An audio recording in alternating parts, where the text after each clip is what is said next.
The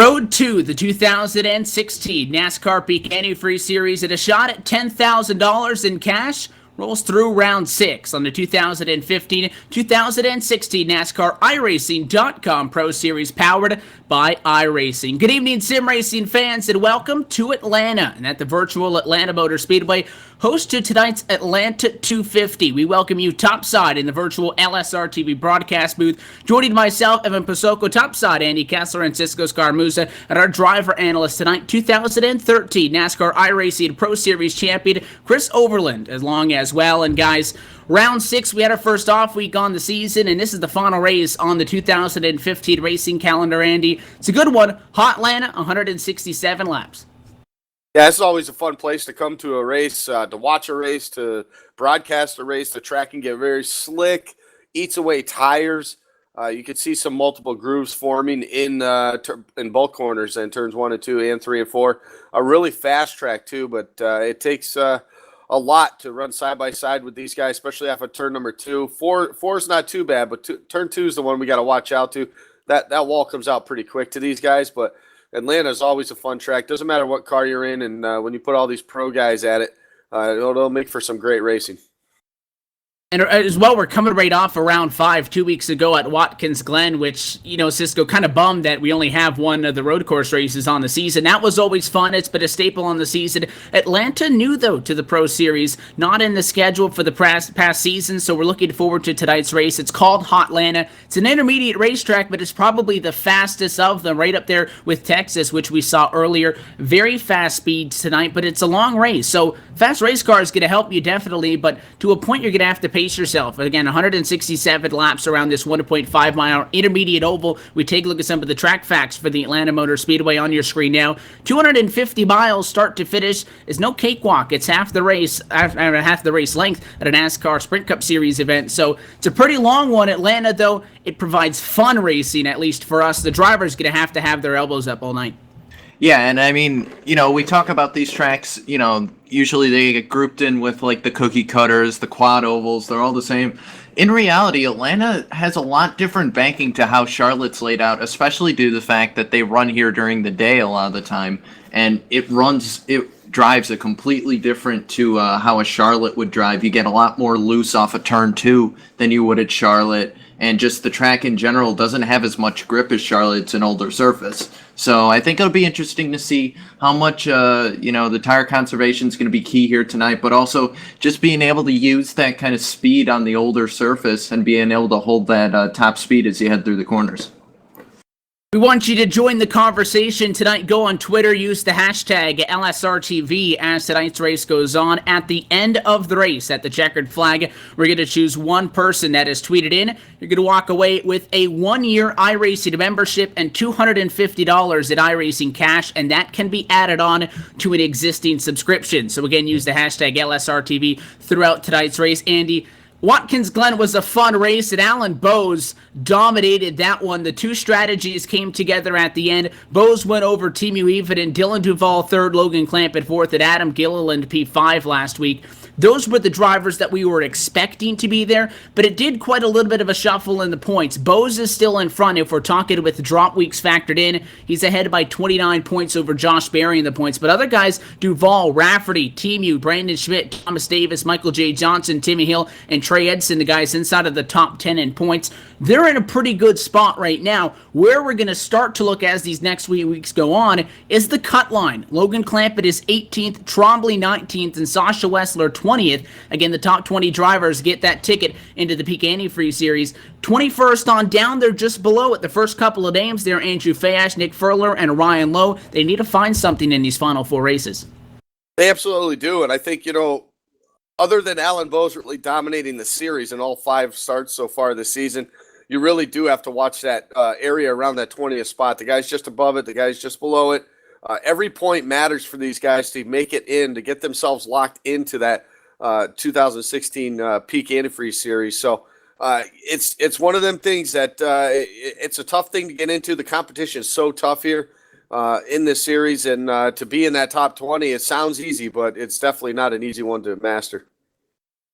Yeah, and especially looking at that cut line, actually right now, one of the cut line drivers, Sasha Wessler, he's actually not going to be participating tonight. He came down with a bad case of pneumonia, I'm hearing, and being a teammate of Sasha, best wishes out to him, but that's seriously going to hinder his chances of making the top 20 this season. But real life comes first. It does, and that's going to be a big factor going forward. Again, the first 7 races, you get 1 drop. After tonight, we're going to go on to round 7, and then after that, the next 2 races, no drops. So we'll know a clear championship picture. Into those final 2 races, some of the keys that the drivers, though, are looking forward in this one, Chris. It's Hot Atlanta. It's a very fast racetrack. It's typically a very slick racetrack. The guy is saying they're looking at about 50 to 55 laps on of fuel, but you got to save the tires, and the cars are going to get loose on a long run. What do you think these guys have to go in here thinking if they're going to be successful? Well, first off, I did a few laps with the LRM guys today and earlier this week, and if you're going to go 50 plus laps on tires, you are a madman, because I could not get, for the life of me, 30 plus. So I'd maybe see people try to stretch it to 43, or the more common strategy I've heard is 33 laps, make it a 3-stop race, and hopefully works out better that way. But these tires just get completely eaten up after about 20 laps. You're seeing about 2.5, maybe even 3 seconds fall off. This track just eats up tires, and I would be completely flabbergasted if someone made 56 laps work. And that could be the case as well, where cautions could dictate the way this race goes. There's no caution numbers or anything else to refer to, because Atlanta on the Pro Series schedule, unlike as it has been in the last couple of seasons, we're just about to get set. Driver qualifying is into the books, so as we step away and get ready for the Atlanta 250, we leave you to Kyle Putz with this week's LSRTV Lap Guide. Hey, what's going on, everybody? My name is Kyle Putz. I'm here at the Atlanta Motor Speedway, the site of round 6 of the iRacing.com Pro Series. So launching the box, it's 50 miles an hour out. You get a little bit of wheel spin. Just got to keep it as smooth as you can. Getting off of pit road, merging onto the track, we got to stay below this yellow line all the way around. You'll see the Sprint Cup Series sign on the exit of turn 2 right there. We can merge after that. So get up to speed the best that you can, full throttle basically all the way around. On the outlap, it's especially crucial to get up to speed the best that you can, because speeds are really high. You know, we're reaching 200 miles an hour at both ends of the racetrack. Middle lane here coming out of the pits seems to be the quickest way to get up to speed. Through the tri-oval, Atlanta is one of the cookie cutter tracks in the schedule. Down into turn 1, enter kind of high, lift that mark for, I believe that's for like the driving experience or something like that. Bring it down to the bottom and then arc it out nicely the best that you can. This is a momentum track, so it's very crucial to keep your speeds as high as best you can. Off at the Sprint Cup Series sign, down at the bottom. Now 3 and 4 is a very tricky corner. You'll see a lot of guys struggling down here. The bumps are just with this build, it seems like the bumps want to upset the car a lot. So you'll have a lot of guys, especially after 5-10 laps, getting extremely tight, or you'll have guys set up really loose, and you'll be able to tell who's saved their stuff, especially for managing 3 and 4. So talking about 3 and 4, we'll come back down through here, enter kind of wide again. Try to bring it down to the bottom the best that you can. Got to play with the throttle all the way through. Off of turn 4, this can be kind of tricky, as sometimes if you climb that banking a little too much, a little too quick, you get a little loose on exit. Back down into 1 and 2, I'll show you a second option that you might see. You might see a lot of guys running up here, or even higher. It seems like after about 5-10 laps, the car wants to, it seems a little bit quicker coming off the top there. You might make up a lot more times on the straightaways as you could run on the bottom 3 or in 1 and 2. Down into 3 and 4 again. It's I predict that we're going to be on the bottom of the entire race. I really haven't found a need to move up, especially in practice. Down through the tri-level here for the final time. We'll be making a pit stop this time by 1 and 2. We'll just go back down to the bottom since we want to be down there when we're making our pit stop anyway. Pit stops we'll see a couple different strategies. I'm sure we'll see the 2-stop race and a 3-stop race. I have no idea what we're going to do yet. We're going to talk about that later tonight. Down at 3 and 4, pit road entry is kind of hard here. You want to get on the brakes as straight as you can. It's 50 at the cone. You're trying to get in here as quick as you can because, like I said, it's a very fast track. You lose a lot of time coming down here. You want to try to be as quick in and as quick out as possible. 50 miles an hour, it feels really slow coming down here. Just got to make sure to watch your speed and not speed because that'll definitely ruin your night. Sliding into the pit box, just make sure not to slide your tires. For some reason with this build, for me personally, it seems like the tires aren't necessarily like on the track, so it seems like a little bit of a lack of grip. I don't know if that's a good thing or not. I don't know if anybody else is fighting that, but yeah, guys, that's Atlanta. I'm really excited for this race. I love all the bumpy tracks. I'm looking forward to Kentucky, which we have, I believe it's next week or 2 weeks. I'm not quite sure. Next race, that is, because we have off. Other than that, yeah, guys, I hope you enjoy. I'll be having lots of fun. I hope you guys have a lot of fun watching too.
It's been a very long offseason. Teams have changed, sponsors have changed, colors and all, but one thing that hasn't, they like to mash the loud pedal.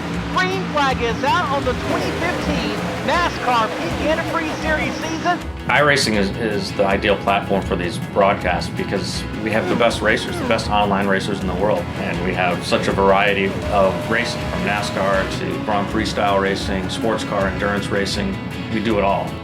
Since 2010, the iRacing.com World Championship Grand Prix Series has been the absolute pinnacle of road racing in a simulated form. Great start then by Yakoda from the front. They're packing up behind number one. They're going to be 4 wide as they come down into turn number 1 for the first time. Will they make it through that first corner? You can see them funneling through the center S's. It looks as though everyone is just about made it through. We have got ourselves some contact though, Rachel. Side by side going into turns 3 and 4. Humpy's got the advantage, but Ottinger's not going to. Oh, he got into him! Ottinger gets into the 58, turns right into him, and that ends Ottinger's run.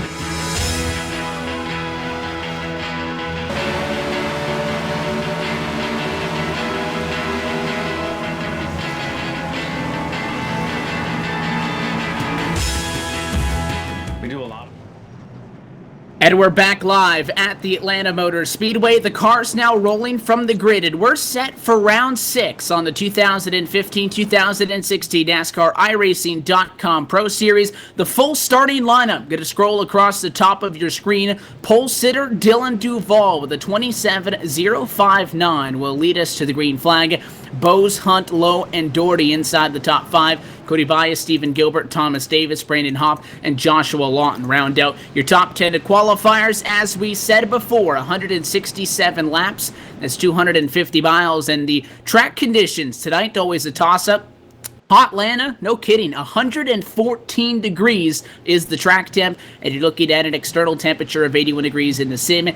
It's a hot one, to say the least. We're looking forward to this one, and again, we're hoping that you're going to enjoy it. Again, stay in the conversation. Use the hashtag LSRTV and be eligible for that random drawing at the end of this for a 1-year iRacing membership and $250 iRacing cash. We're glad to have you with us, though, at LSRTV and iRacing.com. The American Childhood Cancer Organization Ford Mustang GT pace car makes the sharp left-hand turn down and out of the way. The field is Dylan Duval's American Ethanol. Green flag flies. The Atlanta 250 underway at lap number 1, and a good jump by the 42 Chevy puts him well out in front.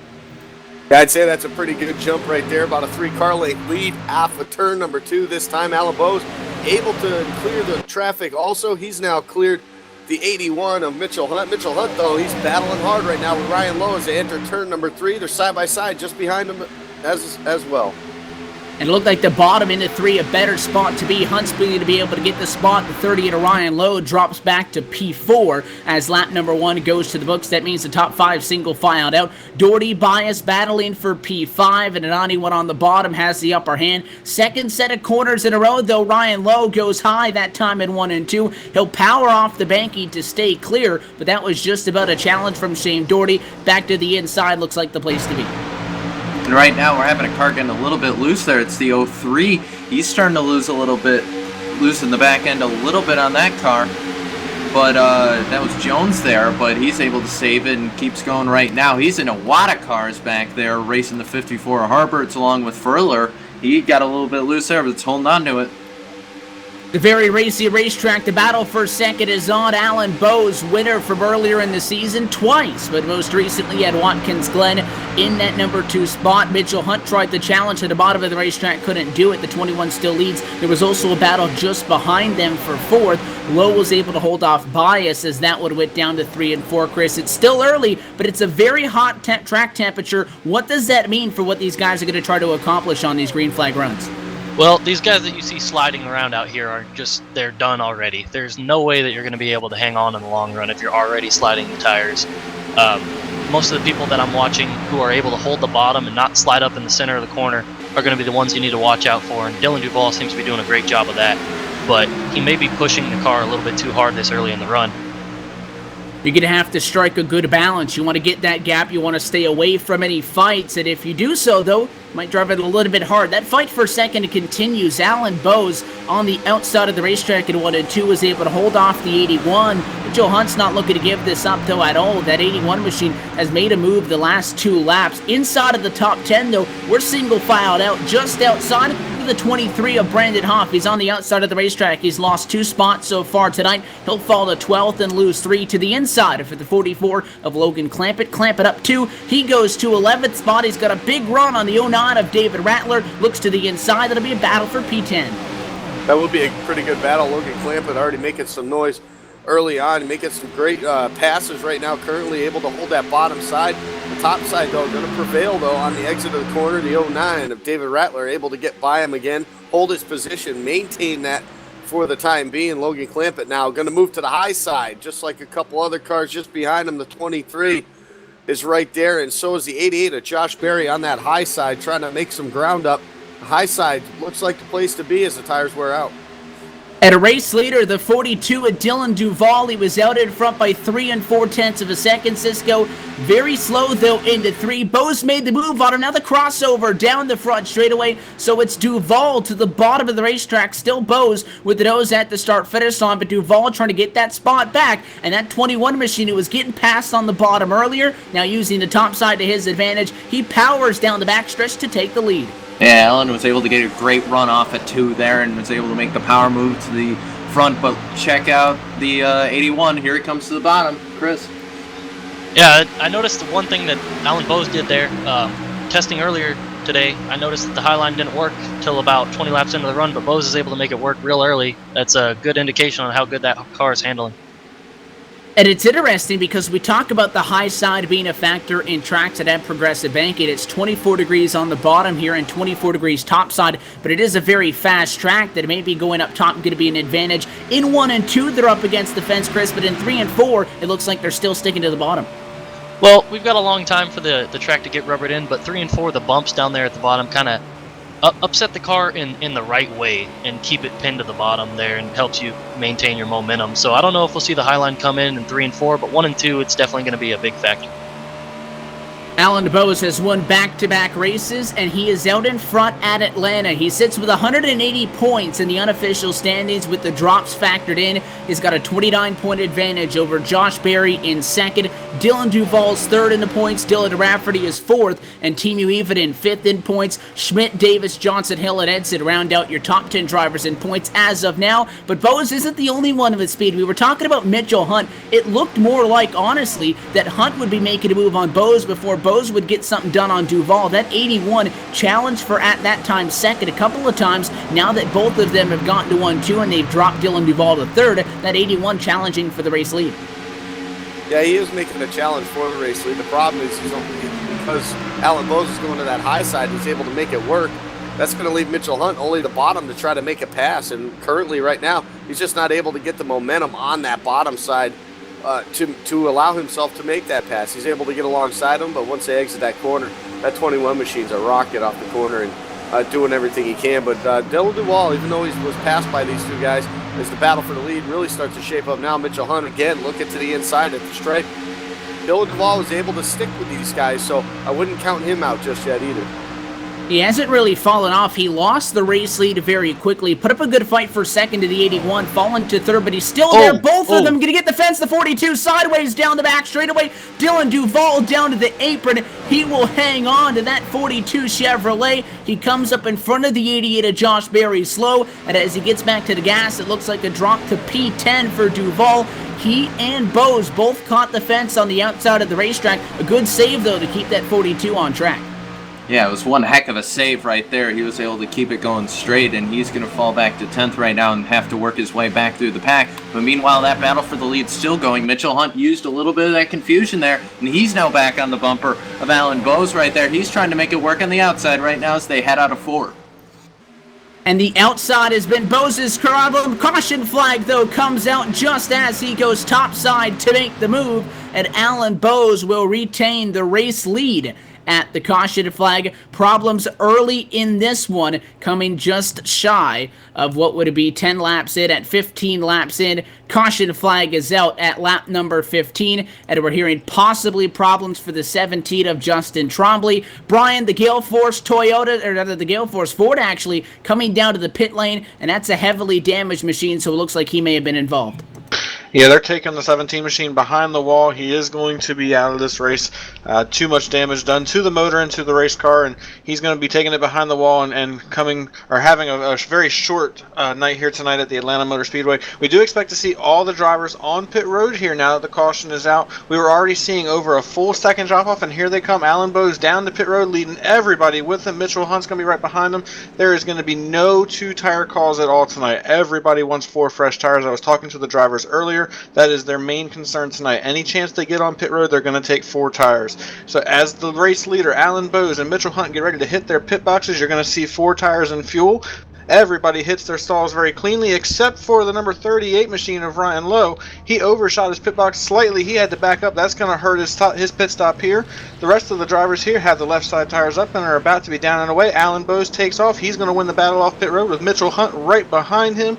And then it looks like there's going to be Cody Bias coming out in P3. So not very much of a shakeup at the front other than Ryan Lowe, who fell back several positions due to his sliding through the pit box right there. It costs him at least 2. He'll exit behind 83 of Davis, so I believe that means Stephen Gilbert and Cody Bias going to get the upper hand on him, so Lowe may drop to around P5 or 6. Alan Bowes retains the race lead out in front. No problems leading this race. Good entry onto the pit lane, 4 tires and back it away. No question about that. A concern that the drivers have been bringing up here under the caution flag. Some of the drivers trying to figure out that they can't see the entire field, Andy. Something that we have seen since this new build came out, and I believe that there's going to be a patch coming as of tomorrow to fix that. So the drivers can't see the entire field at the moment, and unfortunately we can't either, which is why we didn't have a replay available for you at that time. At a plate track, that's very bad. We learned that on Friday night here on LSRTV with the iSuperspeedway.com Racing Series. It's a big challenge. In a race like this, though, I'd imagine it would still be quite an annoyance. Yeah, the annoyance is going to be if there's a spin in front of you and you can't see it. You might be able to see the smoke, but you're going to come into it and you're not going to be able to see the car. So last second, these things are going to pop up into you. So it is something that's going to be a little bit of a hindrance. But I imagine that if you're, once you're, you're like up towards that lead pack, you're going to be able to see enough guys behind you. I think that it won't matter, but I think as you're a car around that middle part of the field, you're not going to be seeing too far ahead of you or too far behind you because of the way this is set up right now currently. So it could be a hindrance, could be a little bit of an annoyance, but I think overall, I think the drivers should be fine with the cars that are around them. Yeah, all in all, these cars already have big spoilers on them, so if you're following right in behind somebody, you have limited visibility anyway. The big problem is for the spotters, considering they can't see the wreck before the driver does. We rely on our spotters so much, and hopefully that we don't have any big restart wrecks here. It could be a challenge. The pace car down, though. We're working off of our first caution flag on the night. Alan Bowes in the point. Green flag flies. We're back underway. Check up about mid-pack. Everybody's got to lower down the inside line. Gets bogged down there, but for the most part, it looks like they get things sorted out down to turns 1 and 2. Bowes clear topside. Bias is clear. Mitchell Hunt as well as Ryan Lowe, Thomas Davis, and Stephen Gilbert. The first battle, 37 topside. David Rattler to the bottom. It's a fight for 6th. It looked like that checkup happened around the 15th place area, around Logan Clampett, for example, but it looks like a little contact right there. But looks everyone's clear and clean green right now as Bowes is putting a clinic on the field right now. He's pulled up about a couple car lengths, but he's around that top line right there, maybe trying to save some tires, Chris. Yeah, it's actually really surprising to see everybody running up on the high side. Once that group gets rubbered in, it's going to be real crazy to see who's got the best handling car to run the middle and the bottom, because I honestly didn't expect the high line to come in so quickly. Yeah, he went right up there. We talked about maybe migrating up there as the cars get a little bit looser, but Alan Bowes went right topside in 1 and 2, but it's not the fastest way. Look at Cody Bias, power move for the Infinite Creative Solution Chevrolet to the inside of the racetrack. He started to P6. He's going to get side by side for the race lead, and down to turn number 3, Bias using that inside, Andy, which we would think would be the preferred lane early against Alan Bowes, who is comfortable up top. They'll stay door-to-door, though, out of 4. Yeah, they're doing a great job right there. Both of these guys be able, obviously, great setups underneath both of these cars right now. Not even the slightest bit of wiggle out of the rear end of either one of those cars currently. Obviously, they're on some fresh tires. That top side, though, will prevail. It does right there as Alan Bowes does pull away again about a car length now over Cody Bias. But Mitchell Hunt, we got to keep an eye on him also as he's moved up to the back deck lid now of Cody Bias off turn number 4. He has been a fast car here in this early going of this race, so give him about 5 or 6 more laps, and you'll probably see him up there battling these guys hard. Yeah, Cody's always been a very clean driver. He's just sometimes had an issue with patience and finishing things off, and I noticed right there he reset himself, he let Alan get back going, and he recomposed himself, and now he's going to get him again, and that's something I've seen from Cody that's really impressed me.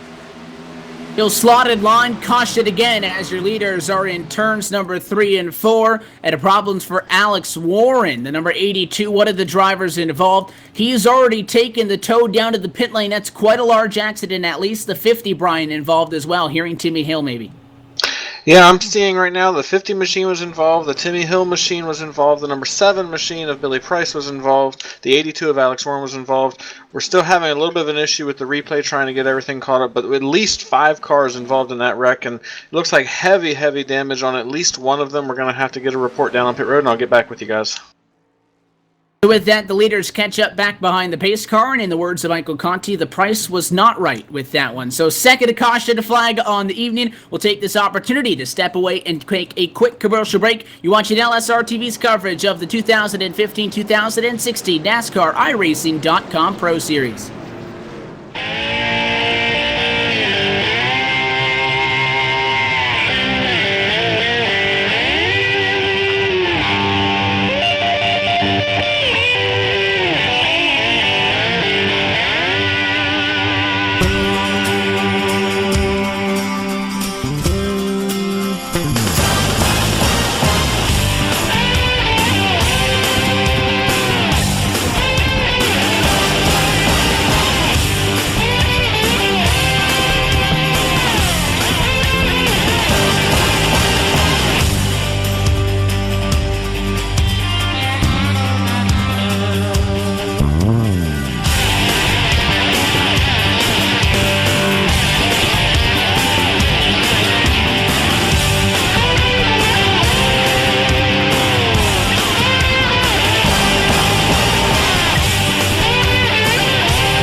good contact made. 56 slides it at a 4.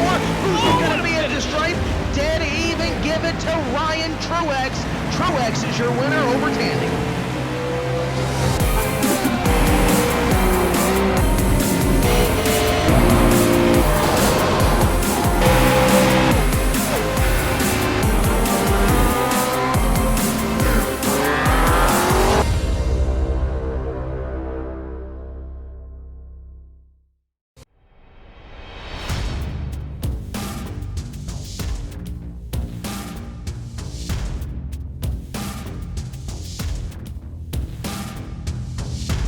Monza is a very historic track. It's been around since the 20s, and it's gone through several permutations since then.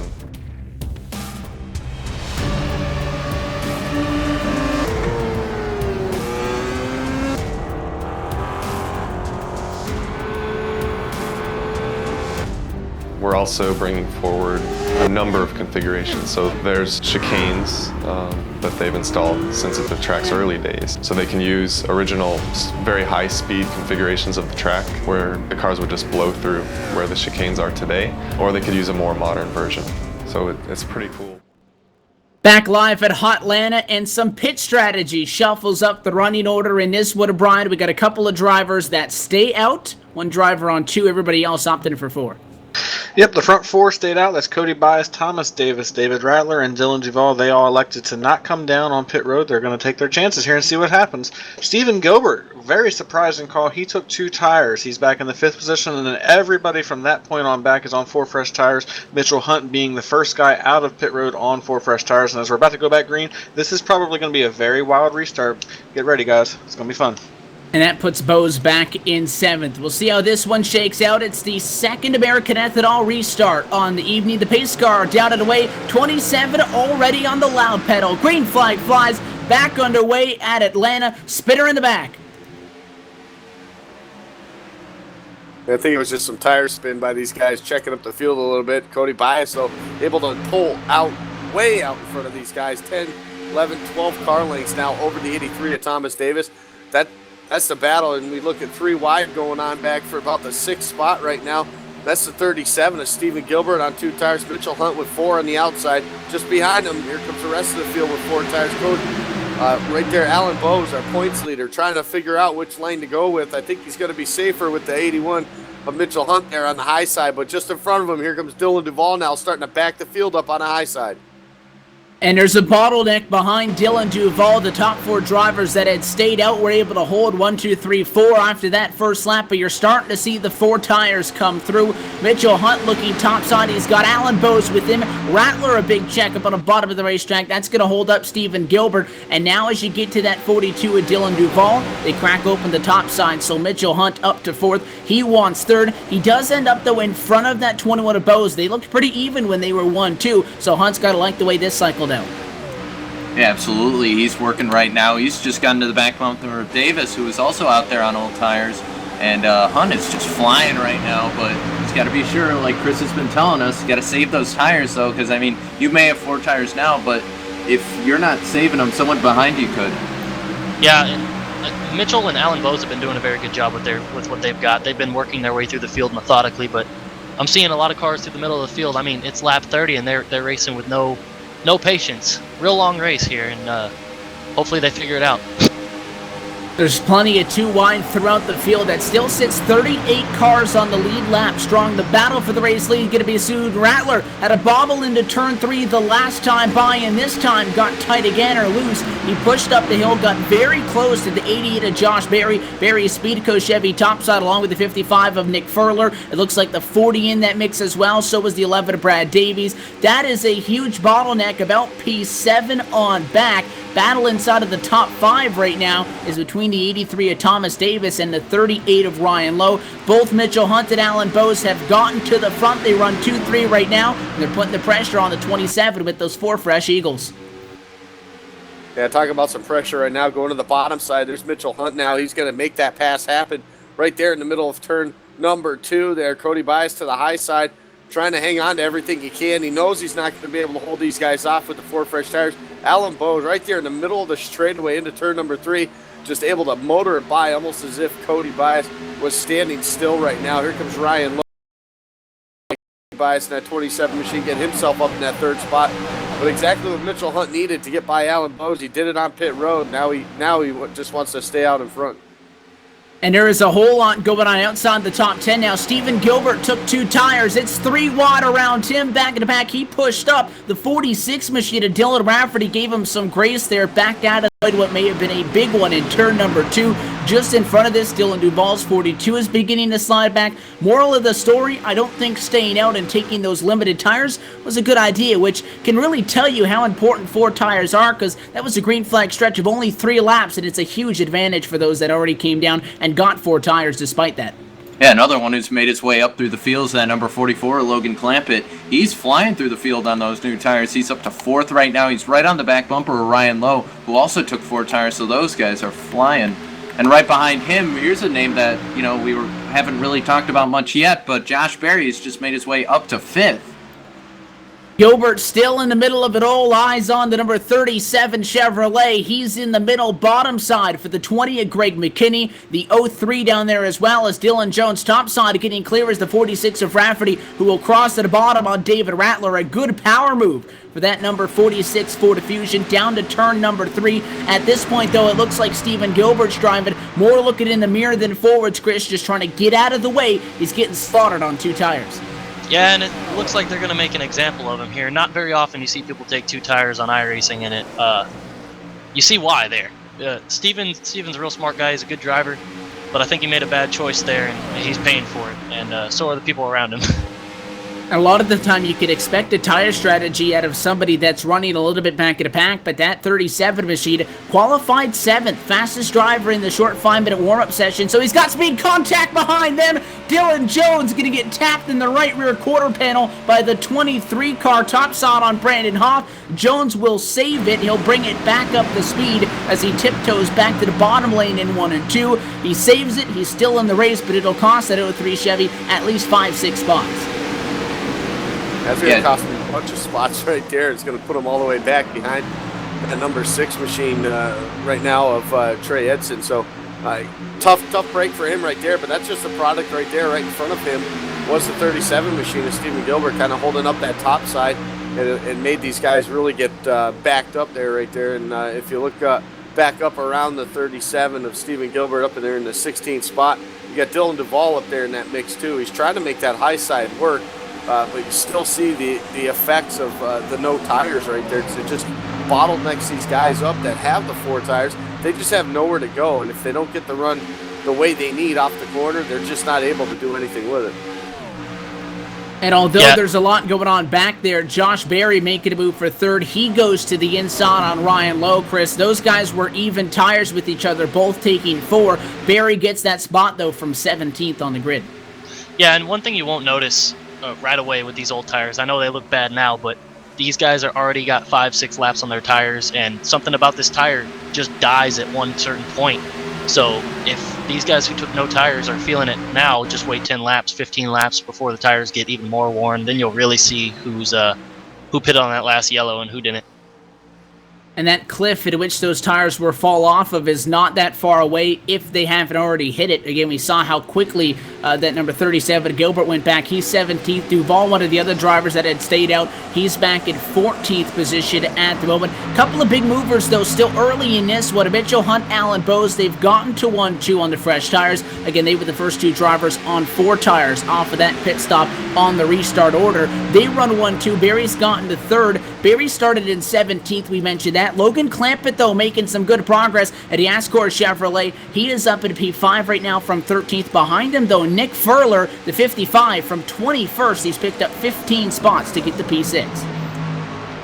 Yeah, he has. We just had a good pass right there for that 2nd spot. Josh Berry able to get around Alan Bowes. Bowes trying for a crossover move on the front straightaway here. Looking to the inside. Barry, though, with that top side, I believe with these older tires now as this run progresses, will have the advantage here off of turn number 2. It looks like he's going to have the horsepower as they go down the back straightaway. So move Josh Berry up to that top spot, or up to that 2nd spot, I should say, just under a second away from Mitchell Hunt. Mitchell Hunt been able to pull away from these guys as they battle for that position. We'll see out of these two guys who saved the most tires here in this first 10 or 15 laps of this run. Yeah, you see the car saving tires right now. I'm actually looking right through the back of the field, about 13th to Kyle Putz. He's actually running some really quick lap times, faster than the leader. He went from 20th to 13th in about 5 laps there. So saving tires has already started to benefit some of these drivers.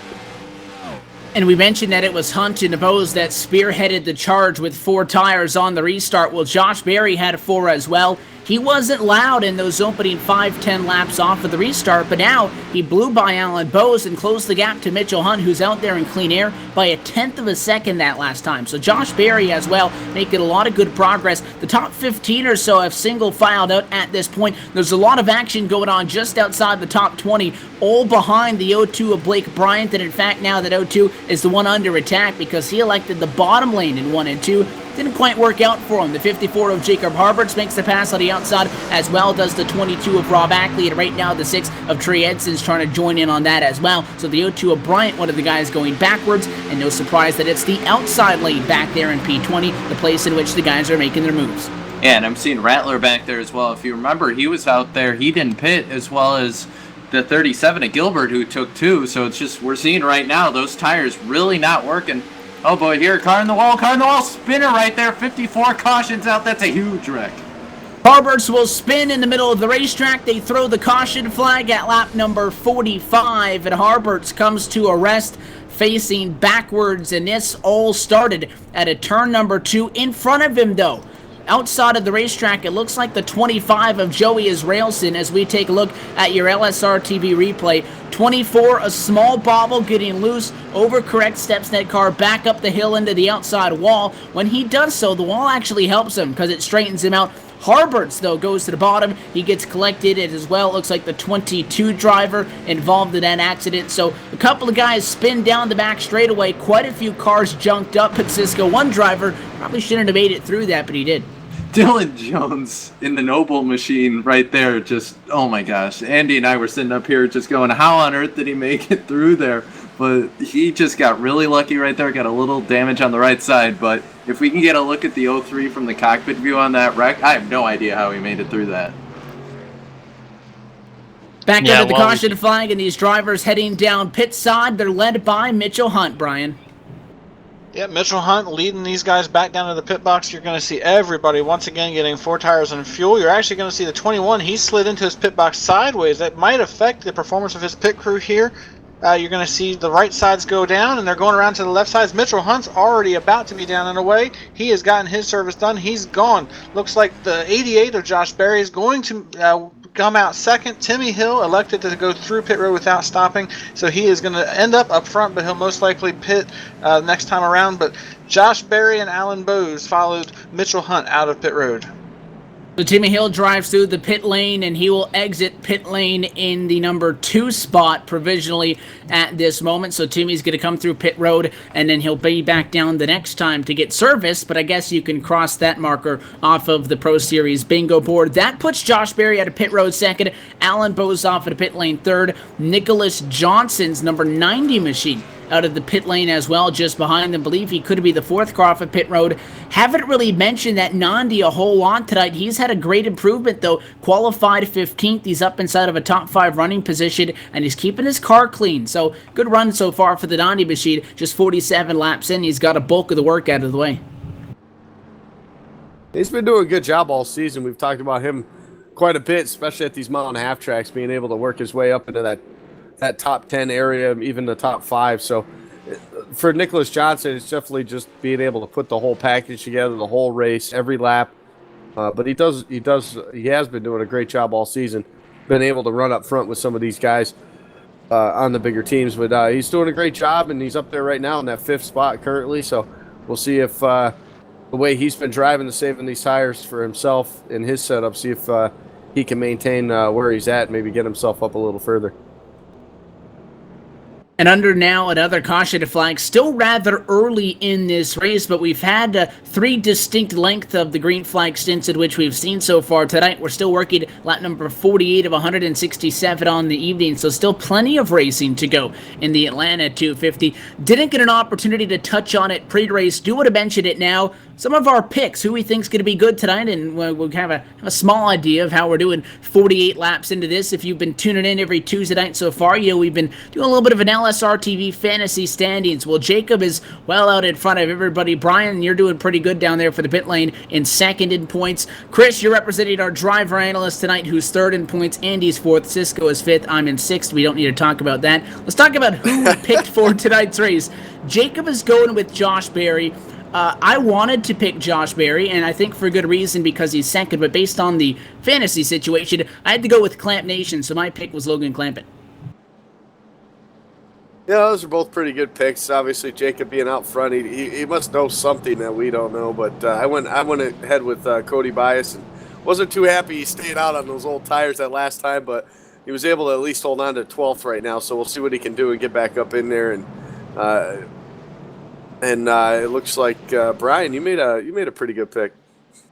Yeah, my pick was driver number 6 machine, Trey Edson. Not having the night he was looking for so far. He's back in the 24th position, very quiet. He was barely caught up in that wreck, but he's looking to rebound and get a good finish. Justin Rosenau, he took Brandon Schmidt, and I took Josh Berry. Hadn't used him a whole lot yet, so that was actually my second use of Berry. And Chris, I believe you had Adam Gilliland? Yeah, I picked a dark horse pick. Adam hasn't really shown much strength through the Pro Series, but being a long-time racer in the NASCAR Peak Antifreeze Series, he knows how to race on these slick racetracks, so I picked him, and wouldn't be surprised to see him up in the top 10 at the end. Slick has been a good describing word for this one so far. We'll see what this restart brings us. Mitchell Hunt to the restart zone. Green flag back in the air at a good jump topside. A very good anticipation for Josh Berry. He was way up against the fence. He'll slot in line second, but not all that much off of the back bumper of Hunt. Alan Bose, though, now finds himself in a battle for third on track. He's trying to hold off Logan Clampett. Clampett to the bottom of the racetrack. That'll make it side by side for third down the back. That's a pretty good battle right now on that inside line. Logan Clampett, he's had a fast race car on that bottom side, especially through 3 and 4 all race long. But Alan Bose has been real tough on the outside, so a pretty good battle going on right now. As it looks like Josh Berry lost some momentum there off of turn number 4. That's going to stack these guys up quite a bit now as the top second, third, and fourth go to the high side. Now Alan Bose is going to look to the inside of Josh nice Berry. crossover. That's for that second spot. Just behind him, Nicholas Johnson and Logan Clampett, they're also side by side. I mean, what a move by that 21, top side to the bottom. He gets second away from Josh Berry. Behind him, as you mentioned, the battle. Nicholas Johnson on the bottom, top side for the 44 machine of Logan Clampett. Clampett trying to get clear, not able to do so yet. He does have the top side in 1 and 2, which seems to be the better lane to be as opposed to the bottom, which is where a lot of guys are preferring. In 3 and 4, we go 3-1. Look at the move to the bottom, though. The 55 of Nick Furler. He slices low on the 90. Clampett going to split the gap, and he goes instead of top side on the 90. He'll clear Johnson to the inside of Josh Berry, get 2 spots in 1 corner. Wow, power move for that right there by the 44. But right now, looking back towards the lead, it's a battle right now. Alan Bose to the bottom. He's trying to get the bite off the center of the corner, trying to get in front of the 81. Not going to work this time. The 81's going to get the runoff. He should be able to clear the 21s. They head down to 3, but Alan's going to try the bottom again here on the 3. In 3, I don't know if he'll be able to work, but as they come out of 4, look at Clampett. He gets a huge run and comes up right behind the 21. He's going to look to the bottom now. So he'll elect to go to the inside of the racetrack. I'm not sure how well that'll work, though, because you know the top side has been the place to be, Chris. That 44 has actually been buying his time by just riding on the outside of the racetrack. Now we see that 81 a Hunt stick up there. Bose has tried a couple of moves on the bottom. He hasn't been able to do so. So if you're a little bit quicker than the guy in front of you, it's still difficult to make that move down low. Clampett's had a good car, though. He'll actually complete the pass. The bottom. A little bit of a love tap back into 21. Bobbles after that contact. Now, the high line's been working, but I noticed in testing there was a big bump there entering. You kind of skid the tires there. You lose a little bit of momentum. Mitchell Hunt, one of the middle. I've noticed that the middle seems to be a lot better. And that was quite a little bit of a bobble by that 21. He gave it back to the 44, just tapped him in the left rear to let him know that he was there. Again, it was quite the crossover by that 44 of Clampett. As you see, the 39 topside, these guys working around the lap machine entry of Michael J. Johnston, who's going to stay way up against the wall. Tight call there with the 21 of Bose, who slots in behind to that 27 of Cody Bias. So Bias creeping his way back forward. He gets to the number 4 spot down in turn number 3. The battle for that number 2 spot is on. on. Clampett looked like he was the fastest car on track, and out of nowhere off of this restart, the Logitech Chevy, Nick Furler has shown a lot of speed. He wants to challenge for P2. He's got the bottom, but again, that's not the preferred lane, so the 44 of Clampett holds him off. Holds him off for the time being, but I've been watching Nick Furler's line. He's actually entering in the center of the corner, that middle line that Chris had just been talking about, and then he kind of really just pulls that wheel to the left on the bottom on the exit of the corner. So for him, for his setup, that seems to be working for him right now. With Nick Furler, that's the battle side by side now for that third spot. Clampett way up to the high side right now. Cody Bias, though, restarted 12. Look at him up there now in that top 5 position. And looks like Josh Berry in 88 is trying to make his way back into the picture after a sluggish start to that run, but it seems like everything's starting to come in. Off the off turn 2, it seems like when you cut down from the middle lane, you get a straighter shot off the corner, turning to keep it off the wall in the corner. So you're able to carry more momentum by running the middle and cutting it down to the bottom. And I've noticed that Clampett's really started to work that, but Alan Bowes is just too strong. He looks on the outside of him now. And 2 positions to the inside on the 44, the 55 of Furler, 50-50 if he was getting 4, and the 27 of Cody Bias, who's been doing just exactly that, Chris. Oh, we got Enter trouble, very trouble. high, dive a little bit low, problems behind them, and it looks like they hang on. Yeah, it looked like that was the 20 machine of Greg McKinney. He's got a bit of left rear damage, was able to hold on to that car. But meanwhile, there goes Clampett. Meanwhile, in that battle for second, he's all the way back to the bottom trying to make it work up against Alan Bowes. Not going to work this time, and that might open the door for Bias here in that 27. He's going to look to the inside, look to the outside there. And we'll take another look at that one. Maybe problems hearing for Kyle Putz back in 17th, a small bobble. The Stim Cemex, or rather the Ford back there, actually, he's pretty beat up, running side by side with the 03 Chevy back in the pack of Dylan Jones. Those are 2 names that we mentioned a couple of times tonight. Second on back, looked like we had just reordered them up from a restart. They were 2 wide, 2 rows deep to turn 1. Clampett gave up that inside position, Andy, to get to the outside of the racetrack. It was a tight squeeze between the 21 of Bowes and the 27 of Bias, so that tells me that Clampett really wants to be on the high side again. That's where he had been when he was making all of that headway up through the field. Bias took advantage of that drop to the bottom, but hasn't been able to do necessarily anything with it, and actually falls back next to the 88 of Josh Berry as Berry challenges for 4th. Yeah, Berry doing that on the high side too currently with that good run that he's able to get off the corner right there. Bias, so able to make his way back up into this top 5 area here. So a good run for him. He was fast earlier in the season, got the win at Texas, so not surprising to see him do well at this track and be able to make some progress. But it looks like a lot of these guys, there's no point in the race when we've had a couple pit stops, guys are able to tweak the cars a little bit, and that's why I think we're seeing such a great battle with all these cars right now. Mitchell Hunt's loving every second of it, even though he hasn't really pulled out to a huge lead right now. Still under a second right now, but he's one of those guys that, he's probably sees what's going on, and he's just running the lap times he needs to run just to maintain his distance.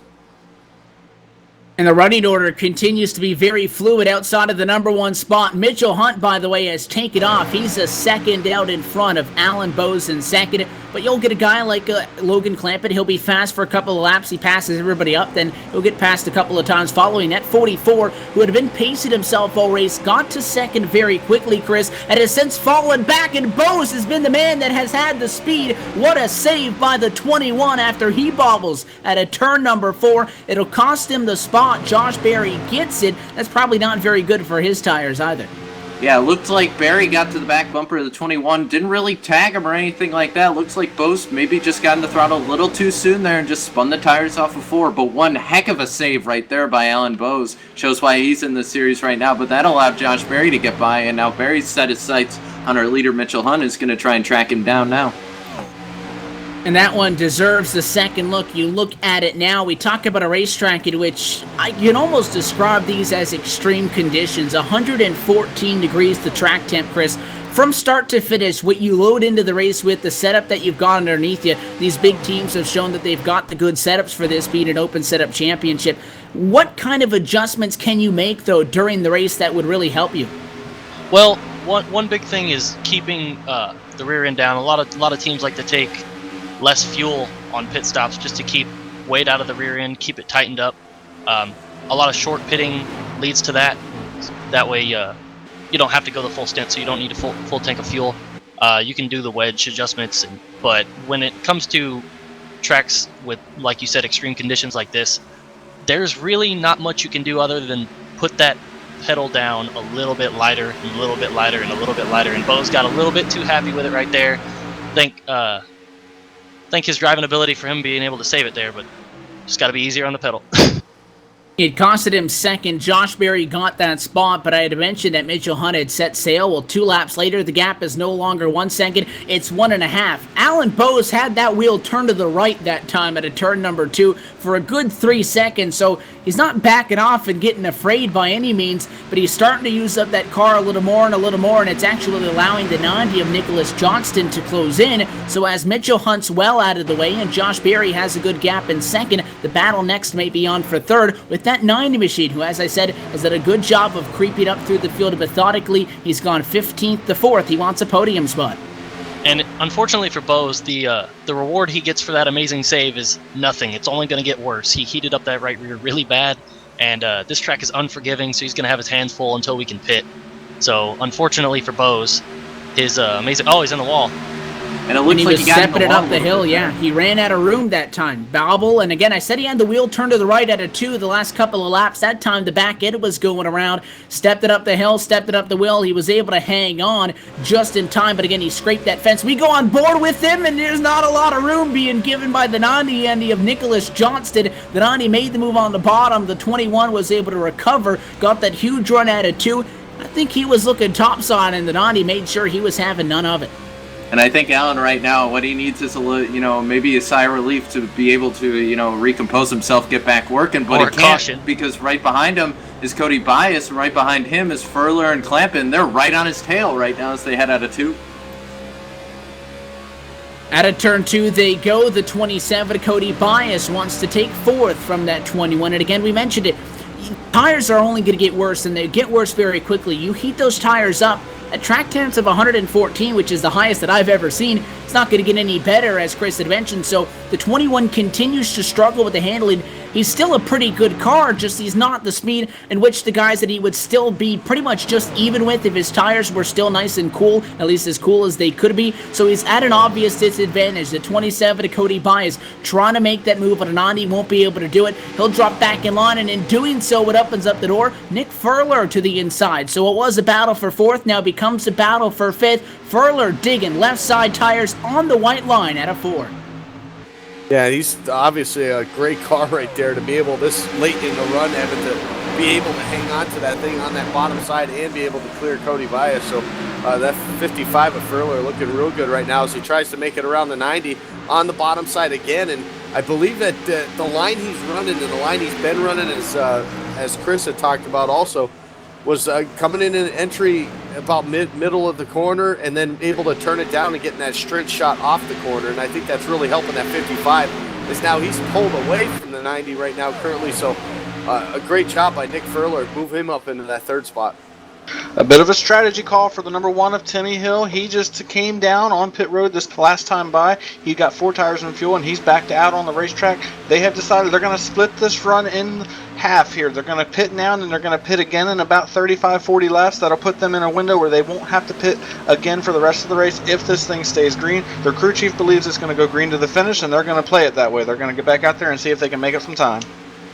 It puts him to a tire advantage at this point. We'll have to see how that works out from here on through. The slip and slide, it continues inside of the top 5. It was just Nicholas Johnston on the attack. And again, we talk about how who has the momentum continues to change back and forth. Look at Johnston to the inside, 3-1, and Anandi is going to be the one that lifts as Dylan Duvall goes to the inside. That number 42 Chevy had fallen back outside of the top 15 after making a tire strategy earlier. He's made his way back through, but it was the 90 that passed the 21 of Bose, like the 21 was the one that couldn't get to the gas about 5 laps ago, and that time by, the 21 passed the 90 like it was the 90 who couldn't get back to the gas at all. So everybody's struggling with handling. Dylan Duvall, though, back in the picture. And we're talking about saving tires right now. One of the fastest cars on the track was Brandon Schmidt. I'm hearing Chris and I were kind of talking about there. He's about 3/10 faster than everyone else on the track, and he's just saving tires. Lawton had a big bobble out of 2. Do want to note, Chris, the number 40 Phonetic Chevrolet looked like he got a little bit cut off by the 46 of Dylan Rafferty off of 2. The 40 gone about 30 degrees sideways to the inside wall. He hung on to it, though. No caution as those guys were mixing it up a little bit. Yeah, and Josh is going to head it down pit road. He's had enough with these tires. And like I said, the people who aren't saving tires, they're feeling it right now. And I talked to Brandon Schmidt before this race. I sat him down and I said, listen, you got to trust me, man, because Brandon's a real aggressive driver. I told him, you're going to have to save your tires, and if you do it, you got a shot to win. And right now he's running times faster than everybody. Working under the longest green flag stretch that we've seen tonight. More drivers heading pit side at this moment. A couple of drivers coming down, getting serviced. Looks like Blake Bryant's 02 is down pit road. A couple of other drivers, Ryan Lowe as well. Brian, one of the front runners who's down. Alan Bowes making his way to pit road this time. His crew chief just called him to pit road, so he is on the track right now, slowing up off turn 4, coming to pit road. We've also got a few others in the back coming to pit road. That's the 03 of Dylan Jones. He almost gets a speeding penalty. He was really hot coming into the pits. Everybody here is looking for 4 fresh tires. Alan Bowes, as we talked about earlier in the broadcast, he was really struggling with that car. He got the right rear heated up, and he got it really loose and was having a hard time hanging on to that car. This is going to give him a chance to make some adjustments to hopefully make it where he's not going to get as loose on the long run. He's down in his pit box now, going to get 4 tires and fuel. We got more leaders coming to pit road. The race leader, Mitchell Hunt, now also is going to come to pit road. He's going to bring Josh Berry and Nick Furler with him right behind him, as well as Dylan Duval. All of these guys saw that the rest of these guys are coming to pit road. They knew they had to get on pit road now or they were going to lose the race lead, and they were going to lose a ton of time because tires mean so much. So now race leader Mitchell Hunt is coming down to his pit box. He's about to hit his stall. He's going to be taking 4 fresh tires. Hopefully he's not going to lose a lot of time, and as he gets ready to get down and away here, he's hoping that he can get back out as the race leader. And just a little bit of variance between those drivers inside of the top 5 that came out of the pit lane. Hunt's going to exit in that number 81 after 4 tires and fuel. We always like to mention how aggressively somebody hits the pit lane. Atlanta's not one of the more difficult pit road entry tracks, but you can get a lot out of it if you're aggressive. We saw Bose come down pit road, Chris, rather calm. A couple of other guys came down, though, and they were very aggressive, sliding the tires, locking them up all the way to that lawn when they had to get slowed down to 50 miles an hour. We know that you have to execute on a green flag pit stop. Don't overshoot the box. Get good on the apron down in 1 and 2 to get back up there. How much speed can you lose and or gain on entry and exit, though, based on how aggressive you are? Well, it's really critical, and I want to comment on Alan Bowes. He probably went in really easily there because he didn't want to run that whole run saving his car and then wreck it coming onto pit road. He had almost nearly no tire left. Whoa, we got 98. Got a little sketchy there around Bowes. But commenting on entering and exiting pit road, I don't focus on it too much, but it's very critical when running different strategies, and we're going to see that tonight. It seems like the LRM guys have switched to a 39 lap pit strategy here, so we'll see that in the future. Which is what we expected based on the fuel numbers. You could go 50 laps, but with tires being a dictating factor, you pit when the tires can do no more. Brad Davies has stayed out to become the race leader. The number 11 iRaceforLife.org Chevrolet yet to come down. Schmidt second, Rafferty third, Borges in fourth. You mentioned a 98 machine, guy that's a little bit banged up, getting back up there at a significantly slower pace than the guys that have pitted. We saw out of the pit lane that 81 of Mitchell Hunt just blowing the doors off of the guys that were still out there like they were standing still. And we always talk about on these green flag cycle of pit stops, you come down pit road, you get back out there, you're on fresh tires and you're running good lap times in comparison to the guys that are on the old tires. So it's an advantage to short pit. On the opposite end of that, at the end of this long green flag run, the next time you get about 30 more laps into this race, those guys that pitted later get to have the advantage later on. But I mean, for a guy like Mitchell Hunt who lost a lap coming down pit road, he's been out there on fresh tires for almost 4 or 5 laps. With Brad Davies still out there, the 11 is continuing to lose a lot of time. Same with the likes of Schmidt, Rafferty, Borges, and even Doherty, who started in a top 5 spot. So Mitchell Hunt looking pretty good. Yeah, he is, and you're talking 2.5, almost 3 seconds a lap right now is the difference in those guys that have pitted. All these guys that have stayed out are starting to come down. Brandon Schmidt, he's trying to make his way down pit road, but you look at all these guys, and this might actually cycle out in Timmy Hill's favor. We saw that he pit just a little bit before Mitchell Hunt and Nick Furler and all those leaders did. So he's about 2 seconds or so ahead of Mitchell Hunt currently right now, sitting in that 7th spot. So if he can hang on to this thing for another 10, 15 laps, it'll put himself in that top 5 area. And for Timmy Hill, the strategy of short pitting might work out for him. Yeah, and meanwhile, we just saw the number 17 machine of Justin Tromley. His motor let go. They worked on that car. He was involved in the first wreck of the evening. He tried to get back out there to log some laps, and unfortunately, the motor let go. He was not able to complete this race. As of right now, he's sitting in the 32nd position, 17 laps down, and is out of the race for the evening. We just saw Brandon Schmidt on pit road. He got 4 tires, and he is down and away, getting back out on the racetrack. We also see Brad Davies still out there on the racetrack. We expect him on pit road anytime now, but he's electing to keep staying out there. He's been out there for a long time past these other guys. It's going to be very interesting to see how much longer he stays out.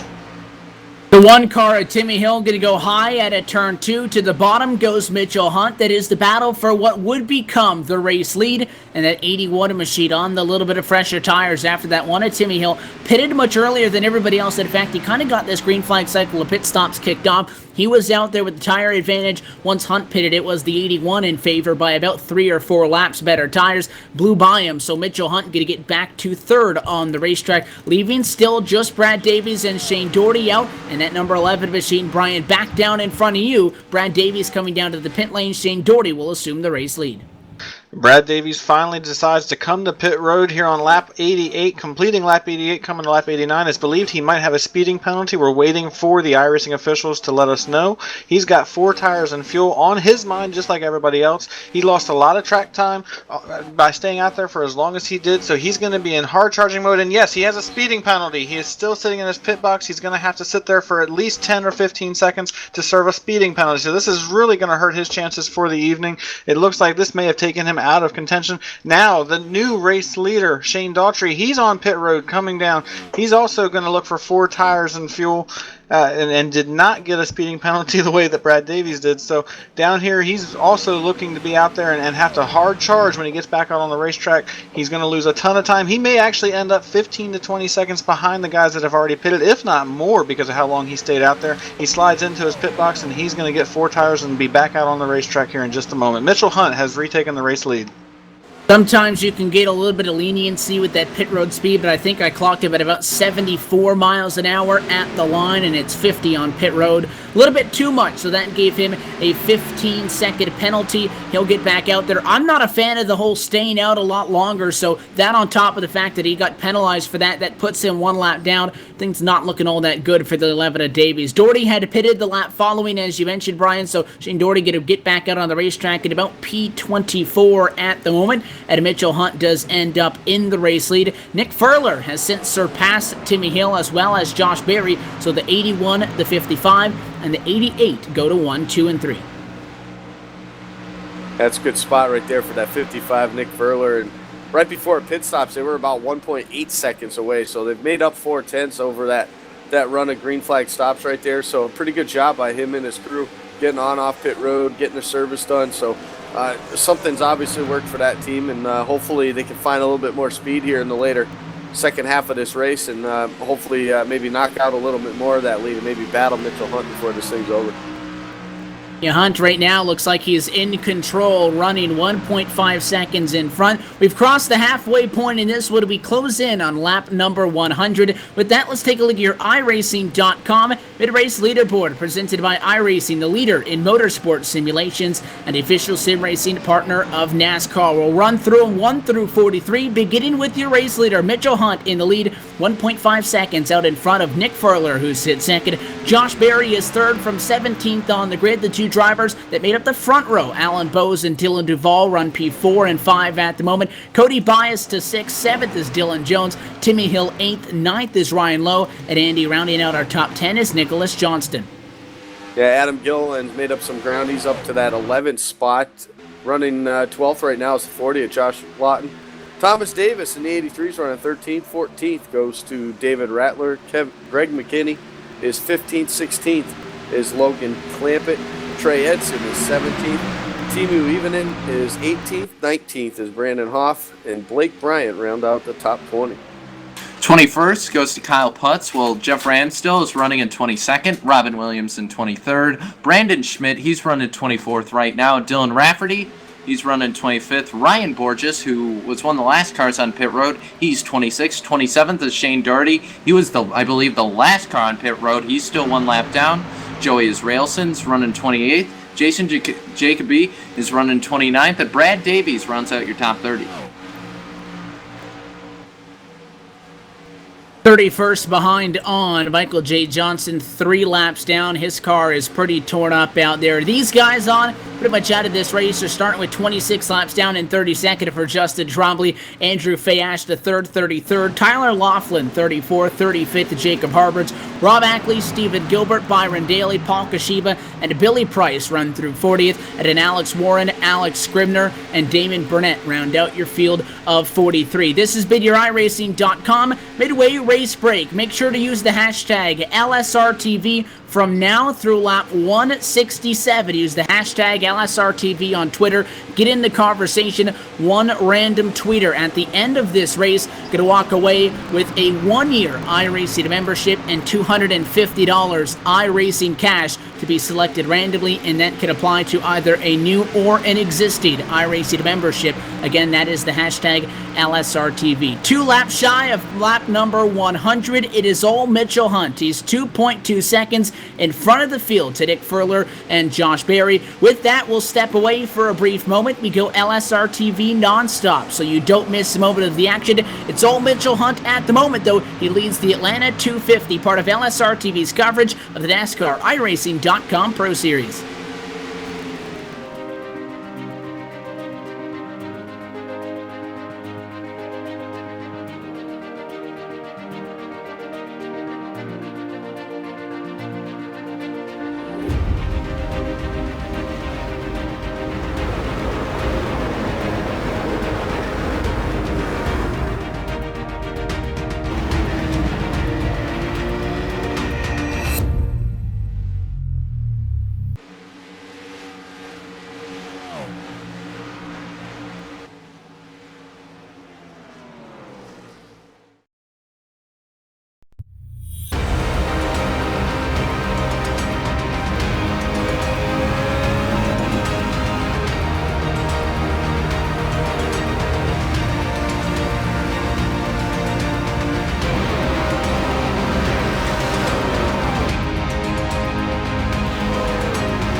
We're back live at the virtual Atlanta Motor Speedway. LSRTV's coverage of the 2015-2016 NASCAR iRacing.com Pro Series, powered by iRacing, continues tonight for round 6 of 9 on this championship. Mitchell Hunt in front, and we noted that the gap was 2.2 seconds when we stepped away for the break. Right now, the gap's starting to dwindle down just a little bit, 1.6 seconds, till you find your way back to Josh Berry, who is trying to hold off the 55 of Nick Furler Furler for that number 2 spot. Evan Pasoko, Andy Kessler, Cisco Scaramuza, Chris Overland, Brian Backlund, and Laura Lawson with you, and we're happy to have you with us. Past lap 100, we're inside of the final 62 laps in this race. That battle for number 2 spot continues. However, pit stops already beginning to come back into fruition as a couple of guys heading back down pit lane already.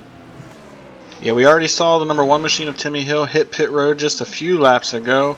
We're expecting the rest of these guys to come in. Evidently, because of the tire falloff that they're seeing here, a lot of these teams are electing to do a 25 to 28 lap run, and then they're going to come down and get 4 fresh tires. They're not even going to try to stretch the fuel the way they could. They could easily go about 50 to 55 laps on a tank of gas, but they are electing to basically run half of that because of how bad the tire wear is. We expect to see Mitchell Hunt and Josh Berry, and actually I do believe we have a couple of those guys at the front thinking about coming to pit road here in just the next couple of laps. When we do see them come down the pit road, the 83 of Thomas Davis has come to pit road along with Dylan Duval, Adam Gilliland, and a host of others on pit road now. So they are making what is a very important and scheduled round of green flag pit stops. We're running out of time now. We only have 60 laps to go in this race. So we expect to see at least 2 more pit stops. They cannot make any mistakes like we saw Brad Davies do on the last round of green flag pit stops, as now race leader Mitchell Hunt is also on pit road. He saw these other guys diving off. He knew he couldn't stay out there very long, so now he's on pit road looking to get 4 tires and fuel once again. He's going to hit his pit box here. He cannot slide through. Very important stop. He's had the best car all night. No mistakes here. Now he's got to have a clean pit stop. He's got 2 tires up on the right side right now. And now he's going to the left side, going to try to get all 4 tires done cleanly. And here he's going back out there down and away cleanly, and he's going to get back out as your race leader. So Mitchell Hunt's going to be able to get back out onto the racetrack, and he makes, I would imagine, his penultimate trip down to the pit lane, Chris, because the 81 comes down, and even with my limited math experience at 60 laps to go, I would imagine they're going to try to split the rest of this race. All of this assuming we still go green, hoping to split this in half and come down at least one more time. Yeah, this 25, 30 lap strategy has really blown me away. The LRM guys before the race didn't account for this at all, so they're scrambling to counteract that. But I would imagine he would cut it in half. He might cut it into thirds, because with 60 to go, that's 20, 20, and 20. And it doesn't seem like anybody's been trying to save tires recently. They just have decided they were going to tear their stuff up and then come in 40 laps early. And all of this has put the Donnie of Nicholas Johnston to the top spot. The Donnie over the radio saying that he'll be coming down to the pit lane this time by. He put 7/10 to Alan Bowes in the last 2 laps. So as Johnston comes down, Bowes 3 wide and Bowes sideways. That was very close. The 55 top side coming through on fresh tires. That was Nick Furler. He was passing Alan Bowes as Bowes was going around the car that was coming down to the pit lane. A close squeeze there. Bowes still is in the race lead, not for longer though. Logan Clampett going to eventually catch up to him if we continue to stay green. These guys yet to pit, Andy, but that one a close one. Oh yeah, and you're gonna see that a lot here over the next few laps as all these guys are gonna decide when they're gonna finally make the pit stop. But seeing the closing rate, we talked about it, 2.5 seconds or so a lap as far as speed. That you're talking a lot of miles per hour. As you see, you're watching Alan Bowes, our leader right now, and you see the 20 go by him, the 40, 2 cars that we didn't really talk about much all race long. They're in the top 15 right now, but you can see how much speed these guys have as they make their way around the leader right now. Right now, Gilliland, here comes Bias. They're all making it. It's almost like it's unfair. They're running maybe a B car around this place. And Bowes has been so fast tonight, I don't quite understand the strategy, Cisco, of that 21 still staying out there again. I mean, he could try to stretch this on one more stop, but I would imagine 2 trips onto the pit lane do for him. That 21 Toyota just not handling good at all. We know the tires will be in his favor at the long of the next couple of 20 laps or so, but I wouldn't imagine you want to stay out there for this long after the pit stops have kicked off. No, and I mean, remember, Bowes was having trouble earlier. He lost the back end of the car coming through 4 and heated up the tires. I mean, that was the last set of tires, but you can tell that car's not really happy right now. I think the extreme heat is really killing it down there. But Brian Macklin, he's been sweating out the heat, but he's still down there on pit road. A couple more cars came down, Brian. Anything interesting?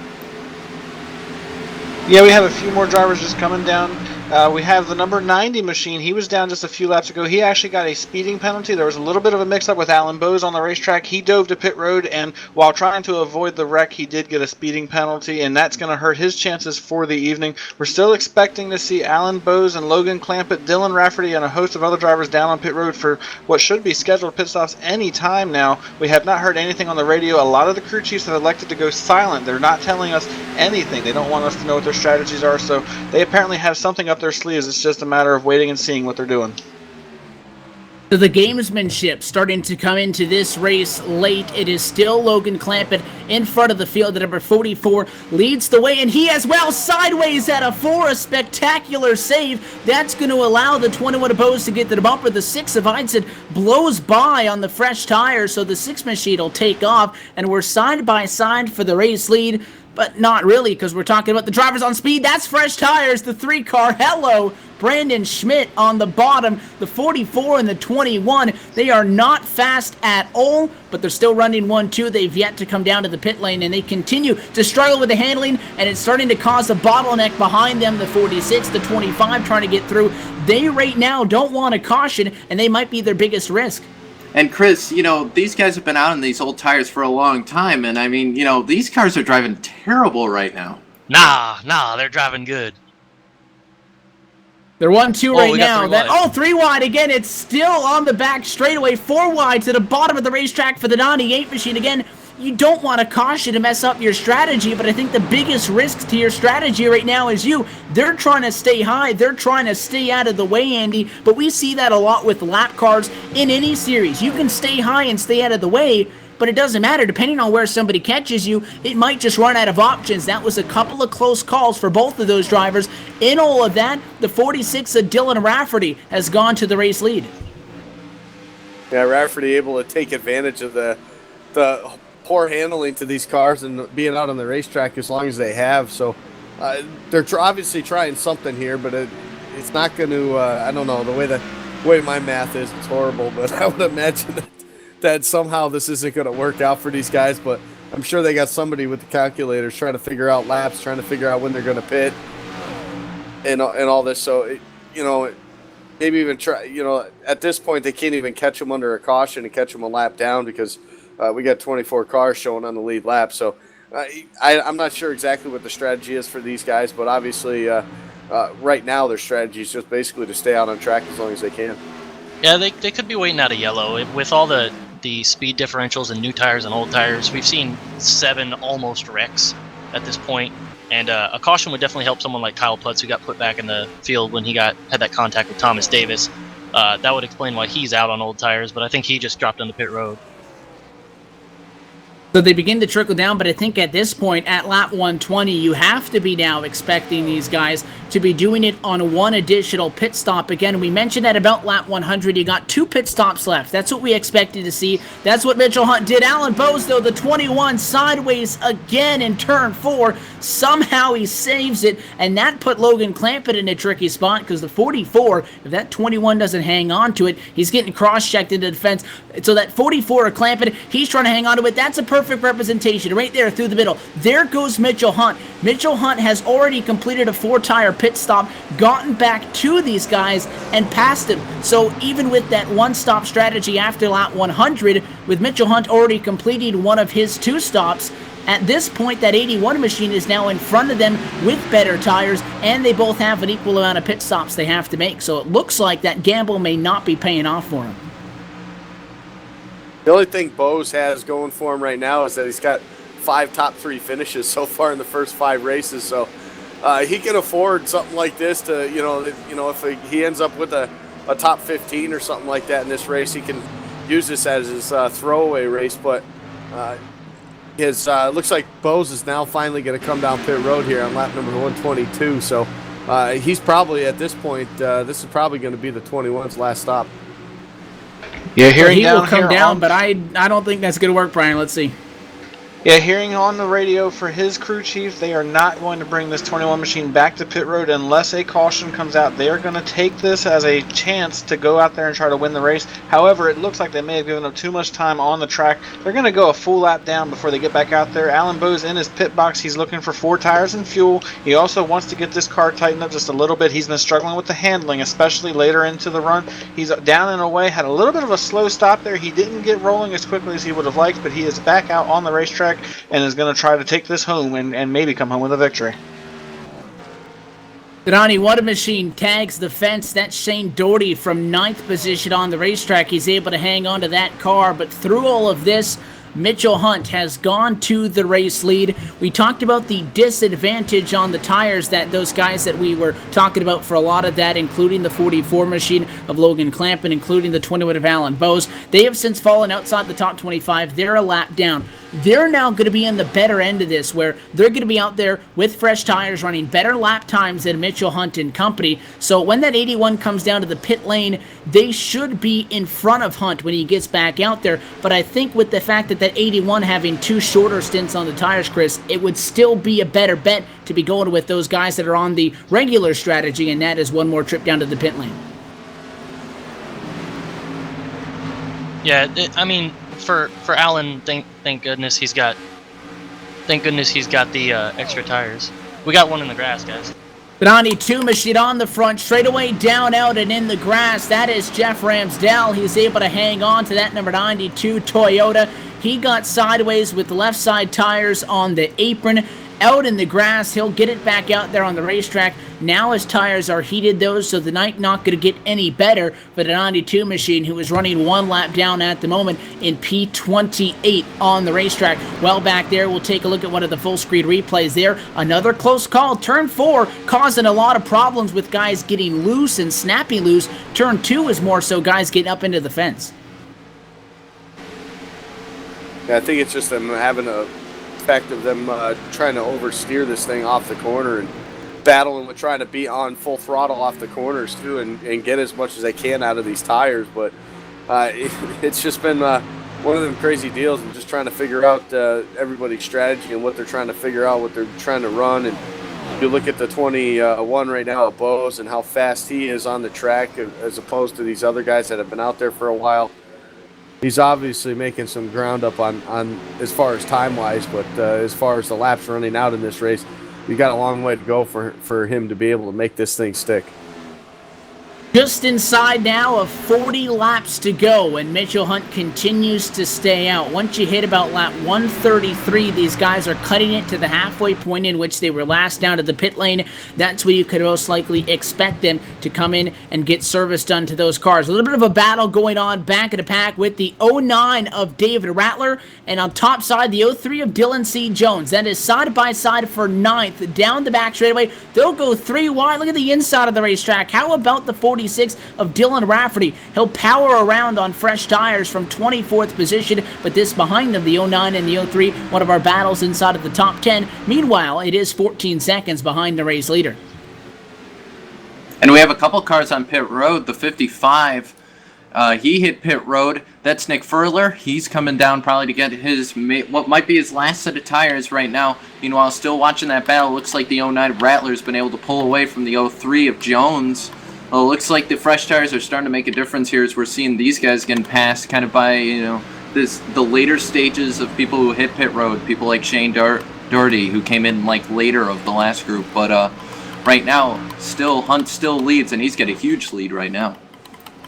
He pulls out in front, and again, you talk about that number 55 machine of Furler coming down to the pit lane. We've talked about the short pit being an option. Well, he came down from 2nd on track, so as he got that service completed, he falls 1 lap down, and on a long green flag stretch, it is a gamble with that, in fact. However, with Nick Furler back out on track now, and Mitchell Hunt yet to pit, I'm liking that short pit strategy call, Chris. I'm liking it too. He wasn't running times faster than Mitchell. Mitchell's been the class of the field all day, so if you can't beat him, you got to find another way to do it. I really like the call. Just hopefully he doesn't get bit by a caution. Although everybody watching would love to see one of those. And it seems that we've had a trend to see it a couple of late cautions so far this season to throw a wrench into things. It definitely would, considering that the winner of this race probably going to be dictated based on that pit strategy, which wasn't really a big topic of conversation on the pit lane earlier in this one, Brian, because we had a couple of early caution flags, but since just before halfway on, it's been green all the way, and a lot of people have actually had to make some of these pit strategy calls on the fly, kind of mix up compared to what they were expecting to be doing. Yeah, I think the one that really set the tone here was the number 1 machine of Timmy Hill. He was the first one to dive to pit road at the beginning of this long green flag run. He was the first guy that came down and decided he was going to pit early. And once he did that, he pretty much forced the hands of everybody else out on the racetrack, because while he was in the middle of the pack, he was right around 20th when he came to pit road. When it was all said and done, he was actually battling for what would have been the race lead. So you saw how much those fresh tires made a difference. And right now, it's certainly still working in his favor. It looks like he's going to end up with a good finish. We have the number 8 machine now. He has come down to pit road. He's going to get his 4 tires and fuel, and he's going to get back out there. It does not appear as if you're going to see very many of these guys come back down again, because when they run their next 20 to 25 lap stint, they'll have less than 10 laps to go. Do not expect to see very many of these guys make more stops after this round. So if you've been coming in from the last 10 laps, you're in for the final time. Josh Berry on the radio says he'll come in from second. That'll complement your race leader. Mitchell Hunt is down, the number 81 Chevrolet, into the pit lane for the final time tonight. Brian just behind him, Josh Berry. These two drivers coming in from P1 and P2. Cody Bias in from third, Thomas Davis in from fourth, and Greg McKinney in from fifth. It'll put David Rattler to the provisional race lead. They're all trying to get out on track and catch Nick Furler when it cycles through and Hunt overshoots the box.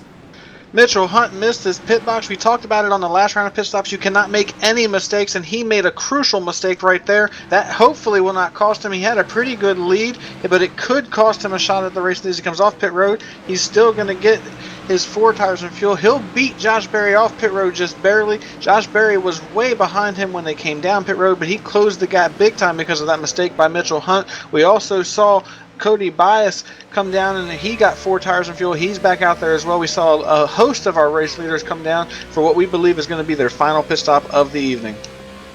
So Barry back out on track, and as everything looks to cycle through, we set our eyes to Nick Furler. At this moment, Nick Furler is scored in 4th position. He is 13.2 seconds behind your provisional race leader in David Rattler. Rattler is yet to pit along with Dylan Jones and Nicholas Johnson. Rattler down pit road this time. So is the 03 of Jones, who flies it into pit road. Maybe a close call on the speed-wise. So Johnston will stay out, but we're looking for Nick Furler. Furler made the short pitch strategy call. 3rd at the start, finished on. Alan Bowes just about 2.7 seconds or so behind Nick Furler. He's got just under 30 laps to go to make up that ground. His tire's just a little bit fresher than him. He knows the challenge. I don't see it happening. No, I don't think it's going to happen right there, because Alan Bowes obviously pitting a little bit before him. I think for Alan, it wasn't going to be a race win move. It was going to be something to keep himself up in that top 5 area. So I think for Alan Bowes, what he's got is what he's got. As you see, Dylan Rafferty's going to make a pass by him now with the fresher tires. That'll put him up in that 3rd spot, knock Bowes back down to the 4th spot. But the big gap we got to look at right now is where Nick Furler is and where Mitchell Hunt is. And Mitchell Hunt right now definitely for staying out about 3 or 4 laps longer than Nick Furler. That's what's going to look like, what's going to cost him this one tonight.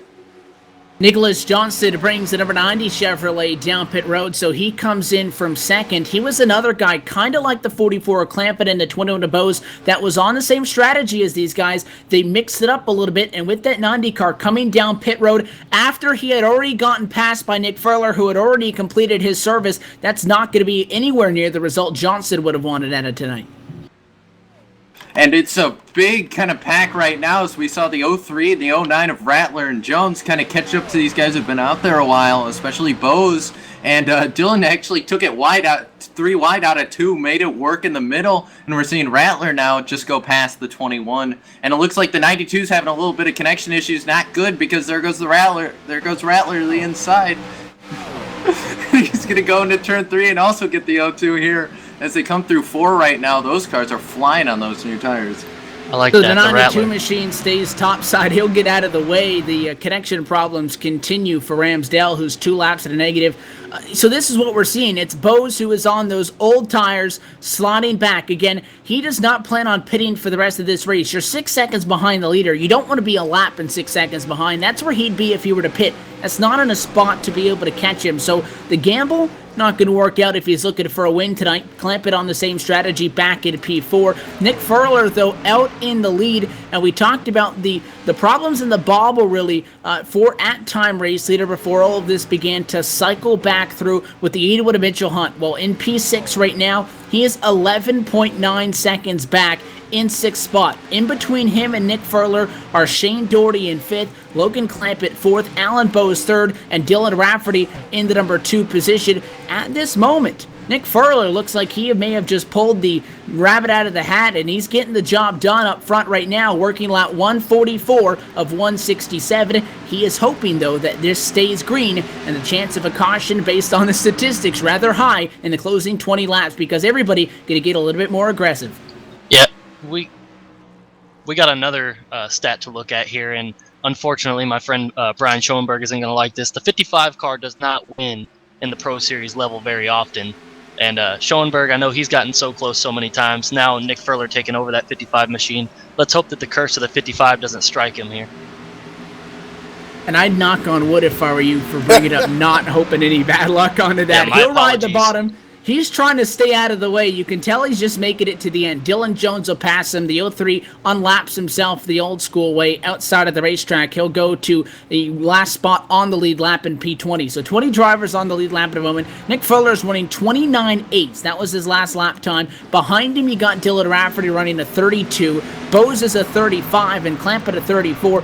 So he's faster than everybody to get back to Mitchell Hunt. Mitchell Hunt is in P5, running 0.7 of a second faster than him. It's a lot of time. Problem is, that's not enough time when you're talking about how many laps are left in this race. This next time by will have 21 laps to go. 9.7 seconds back. That could be close, but he needs to keep that margin of difference to his advantage up. If that 81 starts to slow down at all, which he will on those tires, it puts him in a bad spot. Look at this, 3 wide in the corner. To the bottom goes Josh Berry, topside for the 81 Hunt, and Berry now takes over that lead spot as far as the guys charging on tires. Yeah, that was a bold move right there with lap traffic obviously coming into oh, we got trouble. The 21 of Alan Oh, he Bowes saved having it. trouble right behind him. Able to save it, keeps it straight down on the apron, able to get back up on the racetrack. But Josh Berry doing a great job getting that spot away from Mitchell Hunt. Now he's got to set his sights on that leader, Nick Furler. 9 seconds, so that's a lot of time to make up as we watch a full screen replay of Alan Bowes having trouble right there in turns 1 and 2. And that was the second time tonight. Earlier, it was in turn 4 that Bose broke sideways. And I mean, Logan Clampett was right on his passenger door.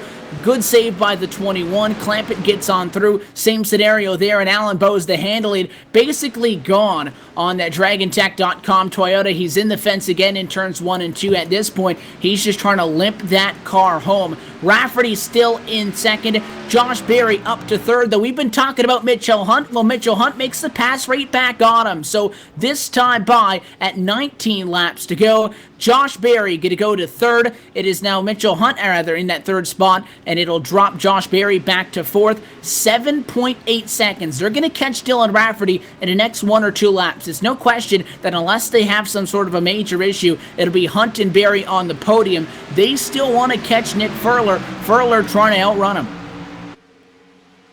Yeah, he's doing a great job. That strategy was definitely key. Whoever it was on that pit box that decided to make that call to come in about 4 laps earlier than Mitchell Hunt.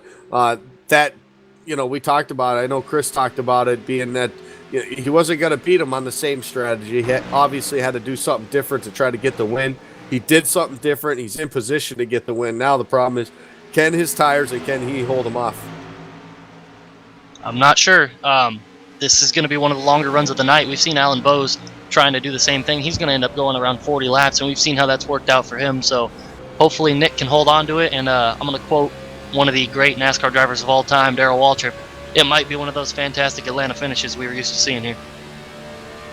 The interval behind Nick Furler with a 30.4, a 29.8 for Mitchell Hunt. That's still 0.6 of a second to the good, but at 6.5 seconds behind, he's hoping that Nick Furler has some sort of a close call. The 55, again, we talk about him tiptoeing through, is on old tires, so he's going to be obviously slower than Mitchell Hunt and Josh Berry, Cisco, but at the same time, Furler is taking it easy. He's not really putting that car in any sort of, dangerous position at the moment. Mitchell Hunt and Josh Berry on the opposite. They have everything to lose here, so rather they have nothing to lose. So they're going. They're digging. They've got fresher tires. They've got a faster car, and they're pushing it. Nick Furler's got a slower car, and he's taking it easy. Still, I'm not sure if that's going to be enough to make up the gap of now 5.9 seconds, but it'll make it close, considering that Hunt and Berry have basically been following in each other's tire tracks, for the last couple of laps since Mitchell Hunt got back around Josh Berry. Hunt, though, electing the top side in 1 and 2, and Berry actually trying the bottom, so they're starting to search for speed.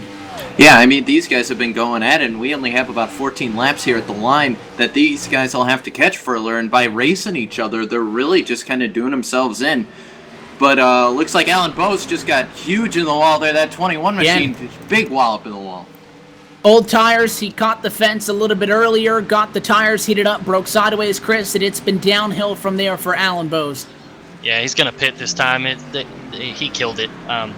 Unfortunately for Alan, he was set up just a little bit too much for the short run there, and that's what we at LRM really pushed to work on the long run, because things like this could happen. We knew it going in. Unfortunately for Alan, a little bit of bad planning leads to him going a lap down here.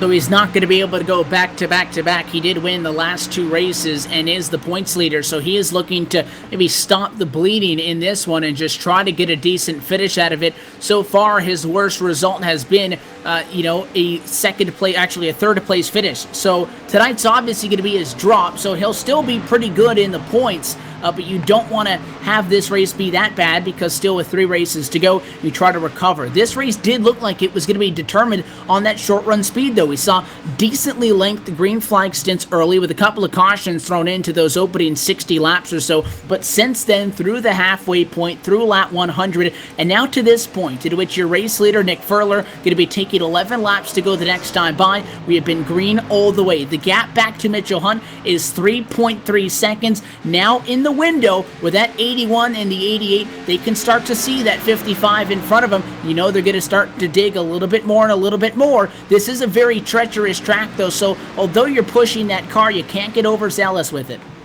Yeah, the more they dig, the more they're going to wear their tires off too, which means their lap times are going to start getting a lot slower. Also, more to the line of Nick Furler. I'm sure he's been running pretty hard, Nick has, but he's also probably been conserving his tires, trying to make it so he can make it this long run here and almost 40 laps to the end. So it's going to be a toss-up. It's going to be close to see if they can catch him right now. They're still about half a second faster than him per lap. It's going to be close getting down to it, but when it all comes down to it, you still got to pass him.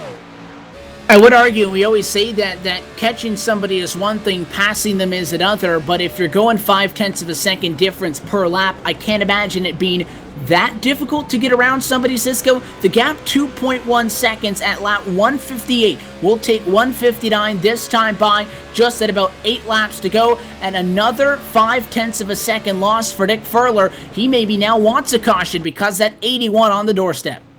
Yeah, the 81 is coming, and you could start to see the gap close here. He is gaining a ton of time on that 55, and I think if Furler was saving anything, look at how much he closed up the gap there. It felt like he was at least a corner away now, maybe just half a corner away now, but Hunt is on the loud pedal, and he is coming.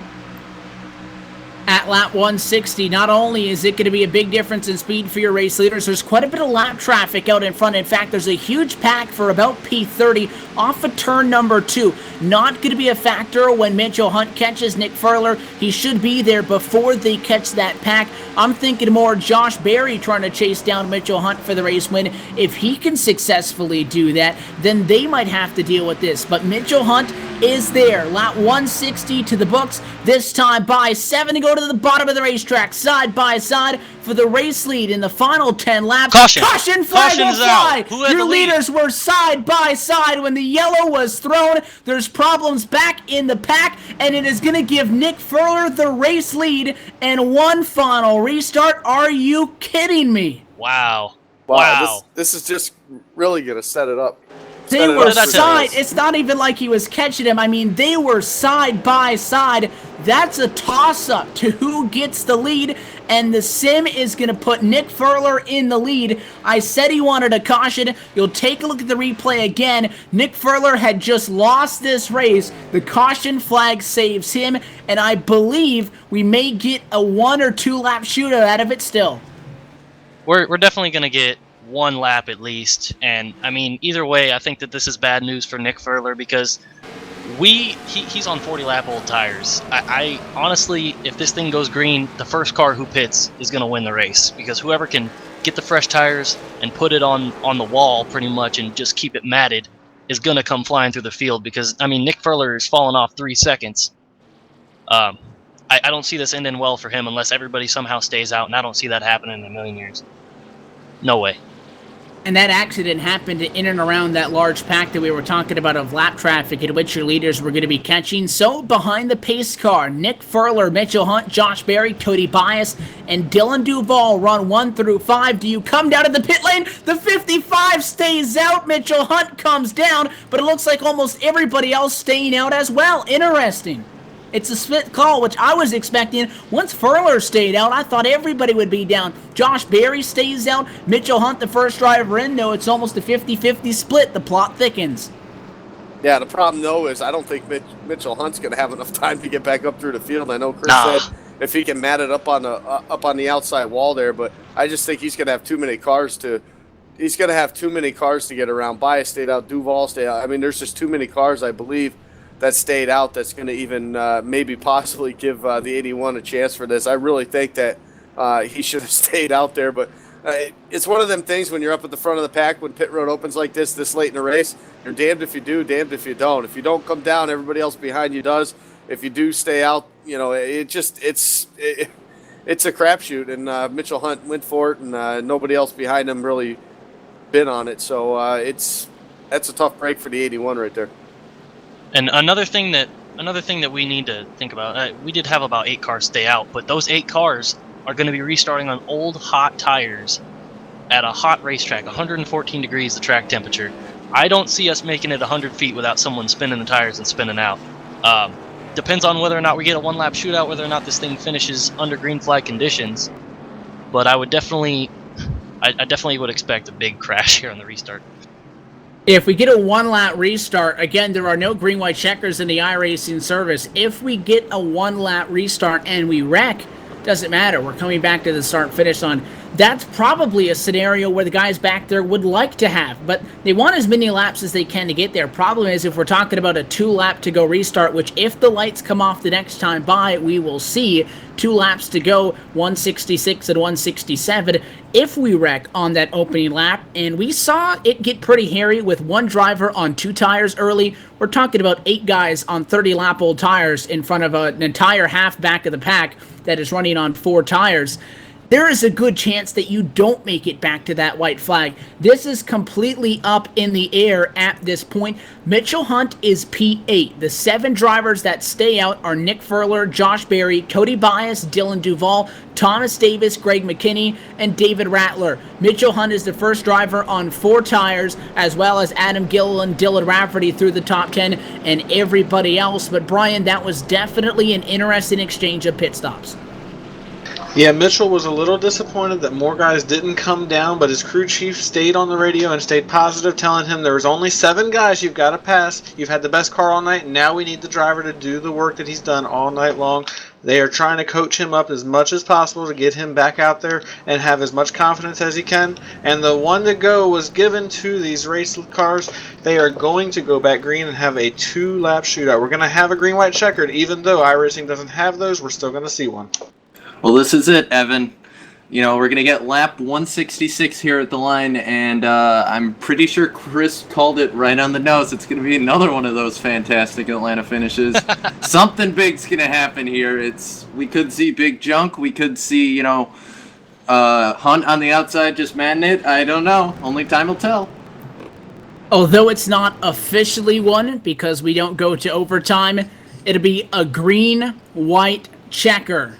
Could it be green-white wreckers? A lot of these guys have some nice cars. I just don't want to see them all get torn up.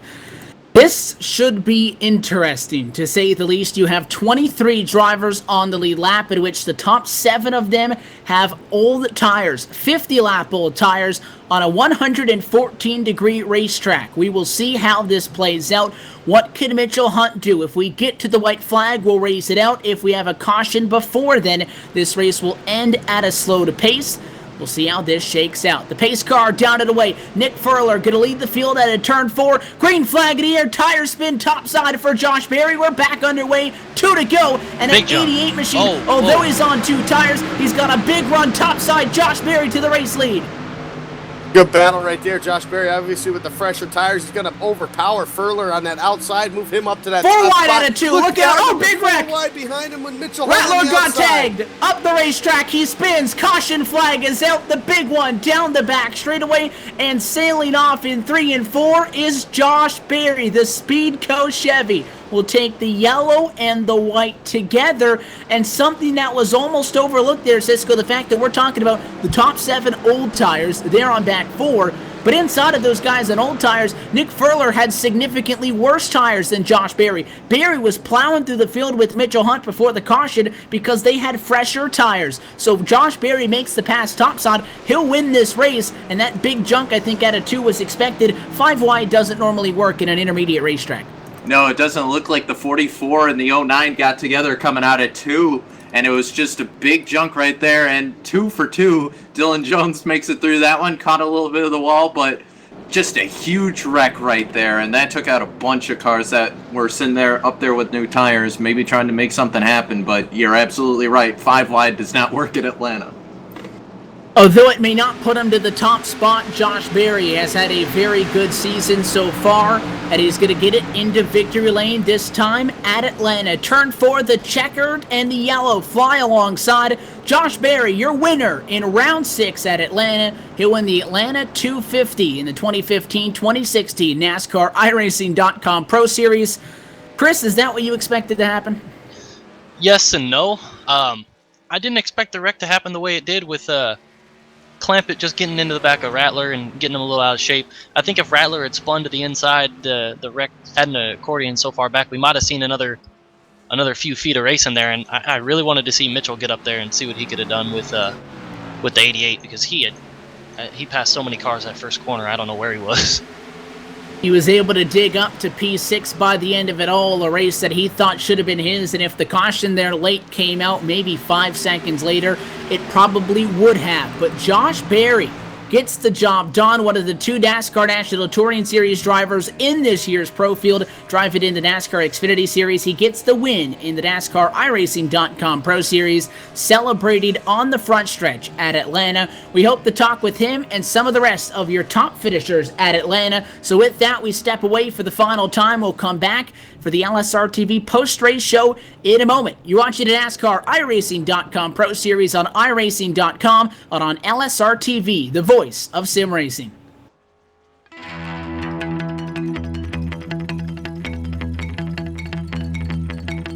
It's been a very long offseason. Teams have changed, sponsors have changed, colors and all, but one thing that hasn't, they like to mash the loud pedal. Green flag is out on the 2015 NASCAR Peak Antifreeze Series season. iRacing is the ideal platform for these broadcasts because we have the best racers, the best online racers in the world, and we have such a variety of racing, from NASCAR to Grand Prix style racing, sports car endurance racing. We do it all. Since 2010, the iRacing.com World Championship Grand Prix Series has been the absolute pinnacle of road racing in a simulated form. Great start then by Yakoda from the front. They're packing up behind number one. They're going to be 4 wide as they come down into turn number 1 for the first time.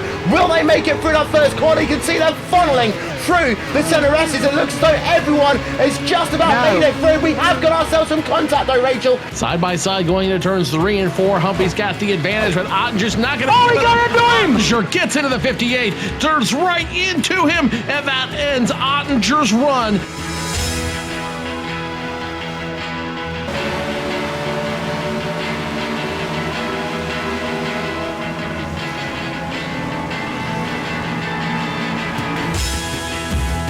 We do a lot of live broadcasts now. Every Tuesday is NASCAR night, so on alternating Tuesdays we do the Peak Antifreeze series, and on the other Tuesdays the B-Class series, which is the Xfinity cars, and sometimes we'll even do some short track racing depending on the schedule. Every other Saturday we do the iRacing World Championship Grand Prix series, so the best road racers we have.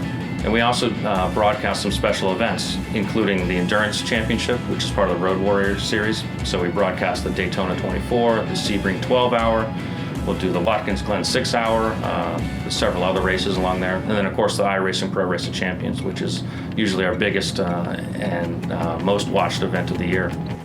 That is short track racing, and that's how awesome this sim is, Joe. That's something you see on TV on highlight reels, and we just saw it here, live. We invite iRacers who are real-world racers. They compete every December. Guys like Alex Gurney, Justin Wilson, Scott Speed, Ron Capps, the list goes on. Really some big name drivers from all major forms of motorsport. It's really neat to see them get together and race together. See Laughlin up top, down to the ball, gets turned! Laughlin gets turned! Caution is out foul at the front of the field! The easiest place to find the broadcast is on our website, iRacing.com/live. So you can find some of our races on fanschoice.tv as well. A nice place to find iRacing broadcasts. You can also find it at mrn.com and peakauto.com.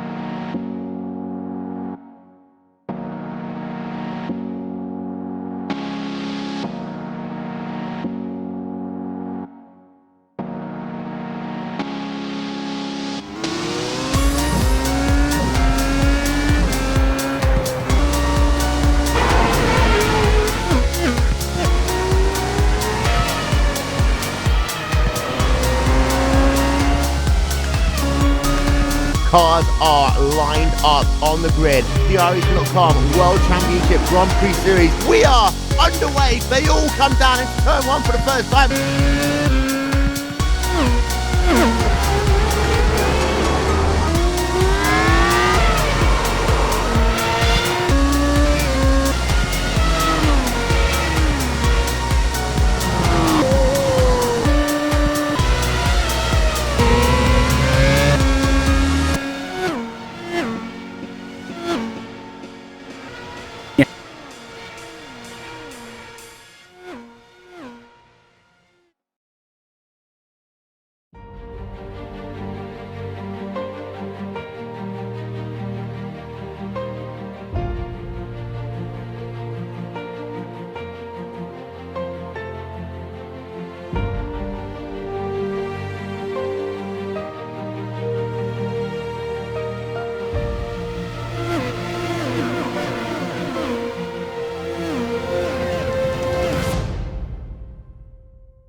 But here comes Gregor Houtu into Canada corner for the final time. Just 2 corners left to go before he finally makes himself a triumphant return back to victory lane. He has led 38 laps of this event here today, and Gregor Houtu once again is a winner. Gregor Houtu will work himself through the Cobra Parabolica. He will claim his 46th victory in iRacing.com World Championship competition. Gregor Houtu, for the 2nd race in a row, reigns supreme. The one thing that I think is the most important is we've been racing this Ground Championship Series for quite some time now, a very long time even at that, and he is the only driver to have ever won a professional road race at Watkins Glen. but there is nothing that could crack that finish. Number 1 team redline driver Gregor Hutu worked himself out the final corner, and just as he did in 2010, 2011, 2012, 2013, 2014, in 2015, Hutu once again wins at Watkins Glen. Hutu will come across the line and takes the win for round 7 here at Virginia International Raceway. Here he comes now, just 3 corners left to go, into Brooklands for the final time, into Luffield for the final time. Never ever say that Gregor Hutu is beaten, because he just comes back bigger, he comes back stronger, he wins round number 9 of the World Championship Series, 49th win of his career. If you're the world's greatest sim racing driver, you can do it with your statements on the road courses. Do it when it matters. Out of the final corner for the final time, number 50 for Gregor Hutu, out of the final corner. At the top of the broadcast, we said if Hutu could win here today, he could well cement himself as the championship favourite. Gregor Hutu, the number 1 machine, back to victory lane, win number 51. Hutu is inching closer rapidly to his 5th, and yes, I say that correctly, his 5th World Championship. Out of the bus stop chicane comes the number 1 team redline driver Gregor Hutu will win here at Circuit Spa Francorchamps. Yes, you may be behind a computer with a steering wheel and a set of pedals, but for these drivers, this is as close as they may ever get to racing in real life. It will be Gregor Hutu coming past the line. He is a 5-time world champion. Gregor Hutu wins the championship one more time. He is the greatest driver in the history of open wheel racing here at iRacing.com, and dare I say it, he is the greatest open wheel champion in the history of sim racing.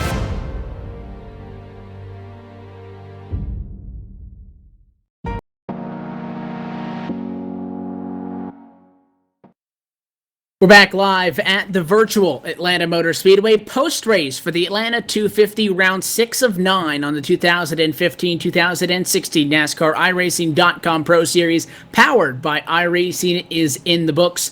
Josh Berry wins it on one final restart. It involved big junk down the back.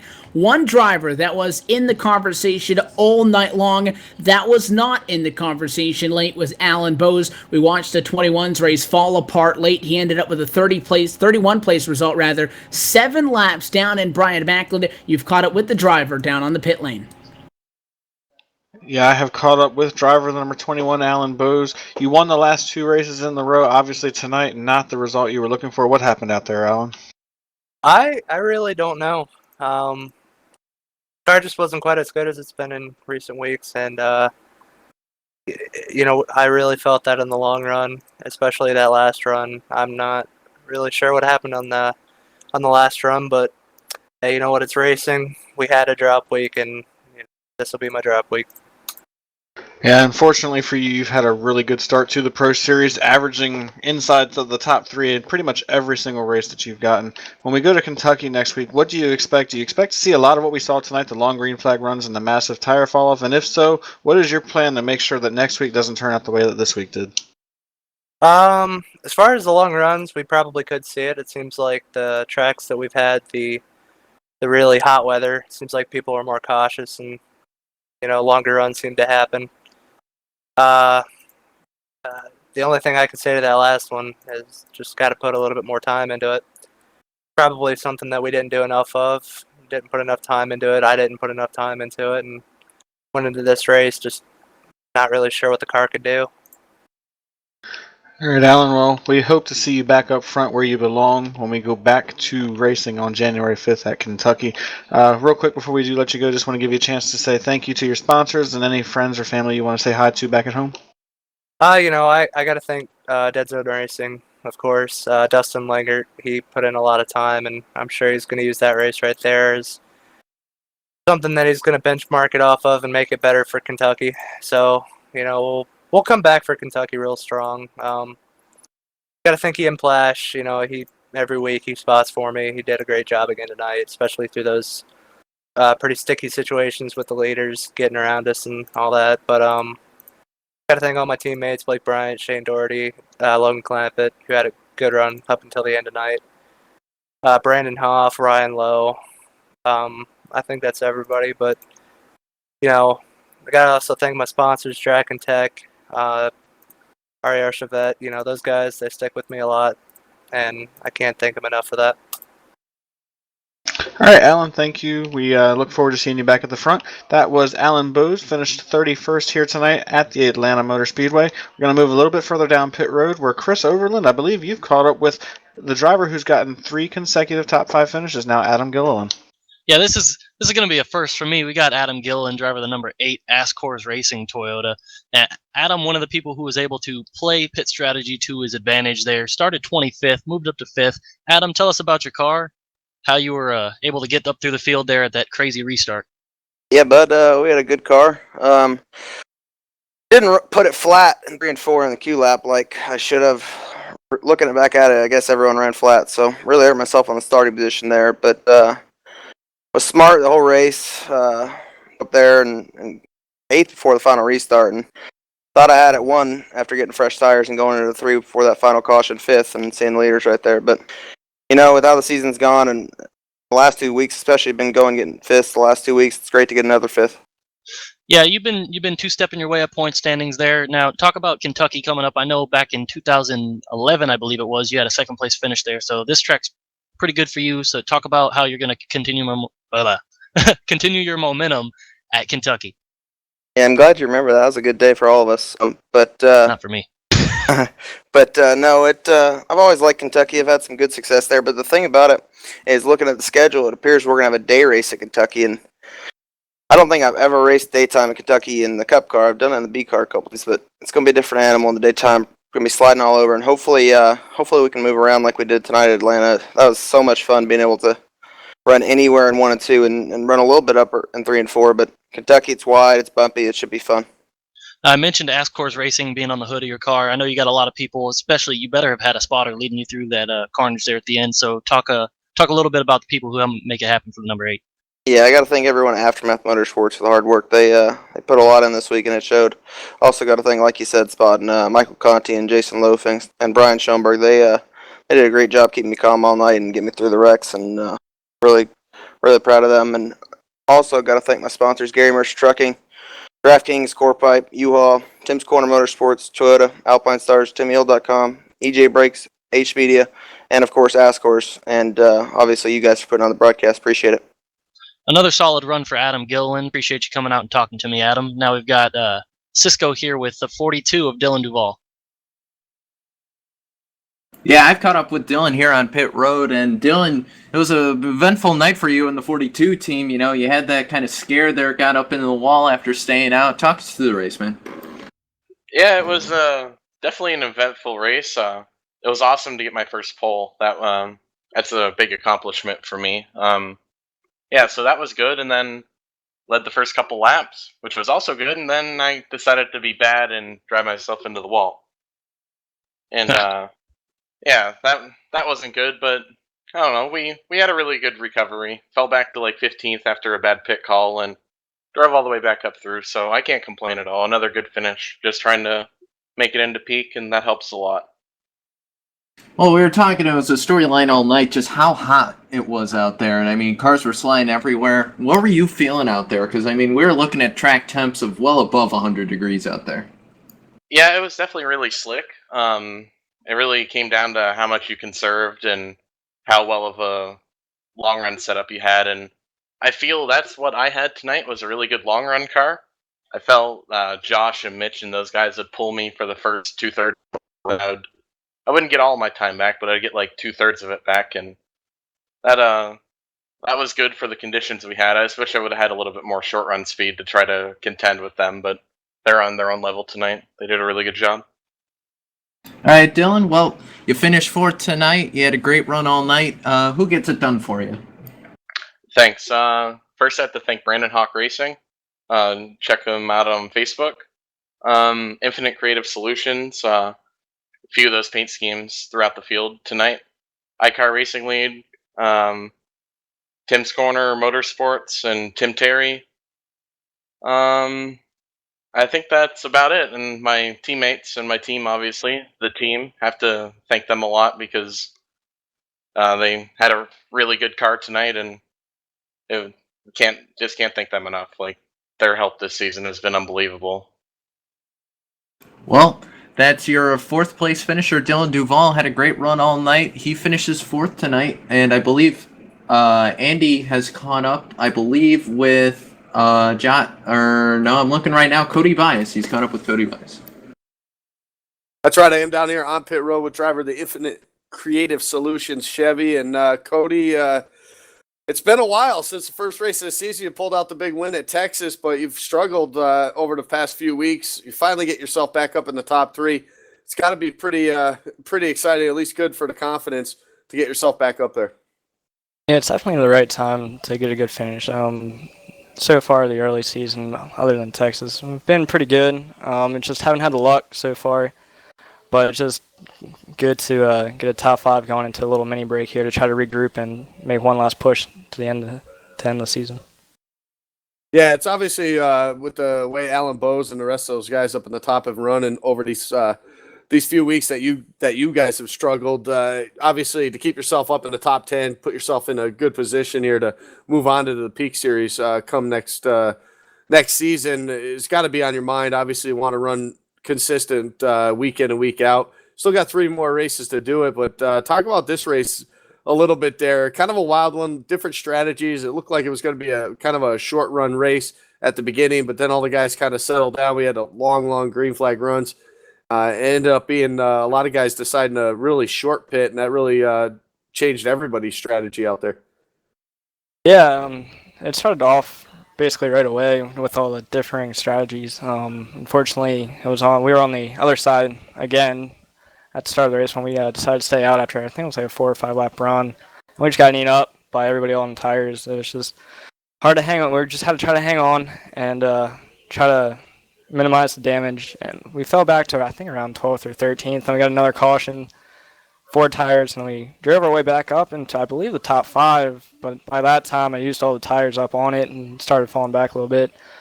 But as soon as the race started getting that green flag feel into it, and then you knew how to like drive your car, just take it easy.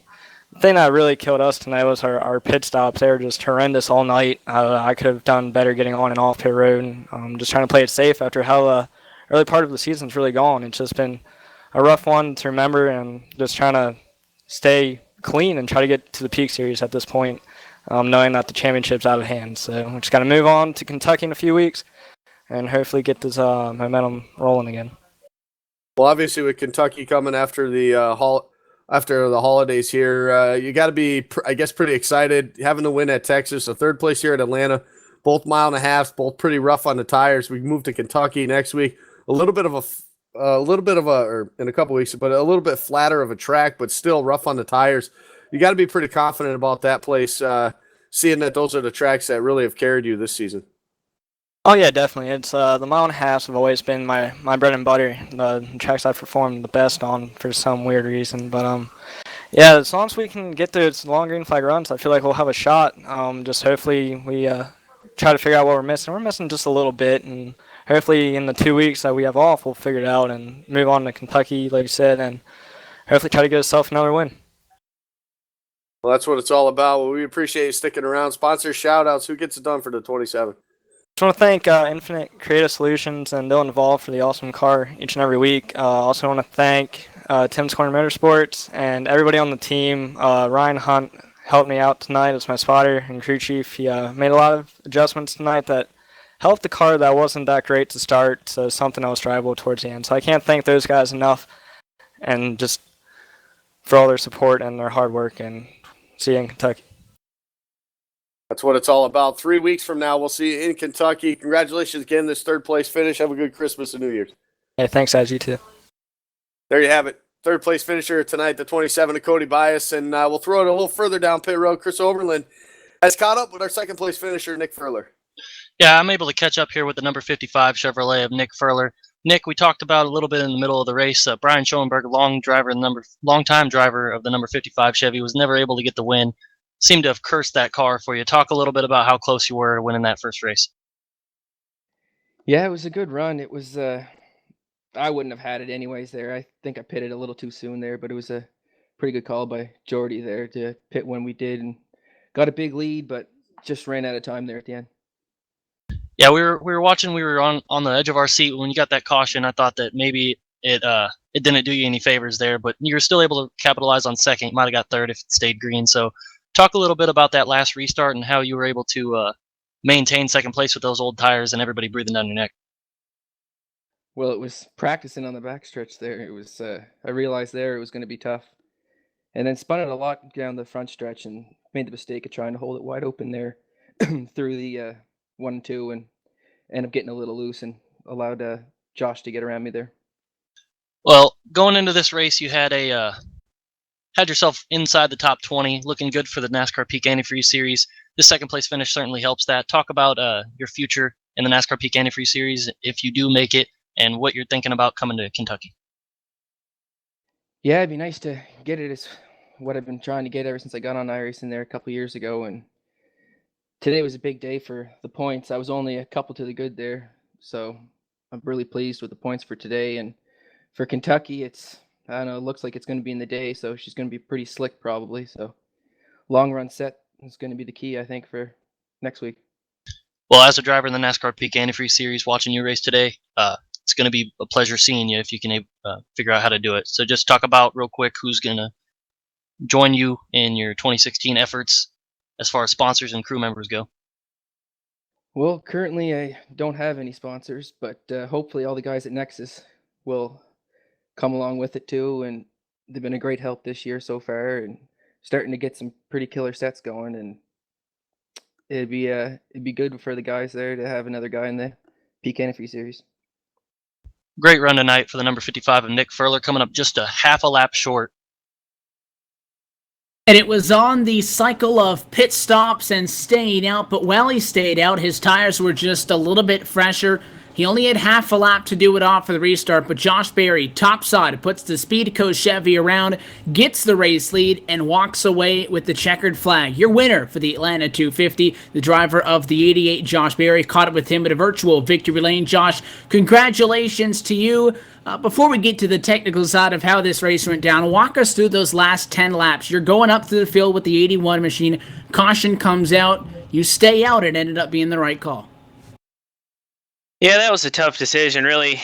Mitchell had me covered the majority of the race. I'd kind of made up some time on him and was able to run with him through that run, but I still didn't really have anything for him. I was just planning on getting by Nick for second, and that was probably where I was going to end up unless anything crazy happened. But of course, that caution come out there at the end, and didn't have long to decide on what decision to make there. But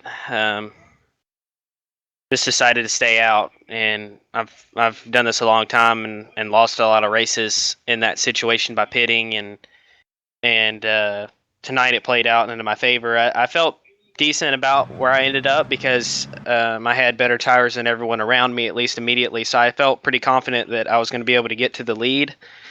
I knew if it stayed green, I was, somebody, Mitchell, Adam Gillen, somebody that was on the fresh tires more than likely would have got there. I was willing to take that chance and bank on a caution there quickly. And luckily for me, it happened right on the backstretch after I'd already cleared for the lead. But it was definitely a difficult decision there, and Jeremy the Juice Box Allen made a good call there telling me to stay out.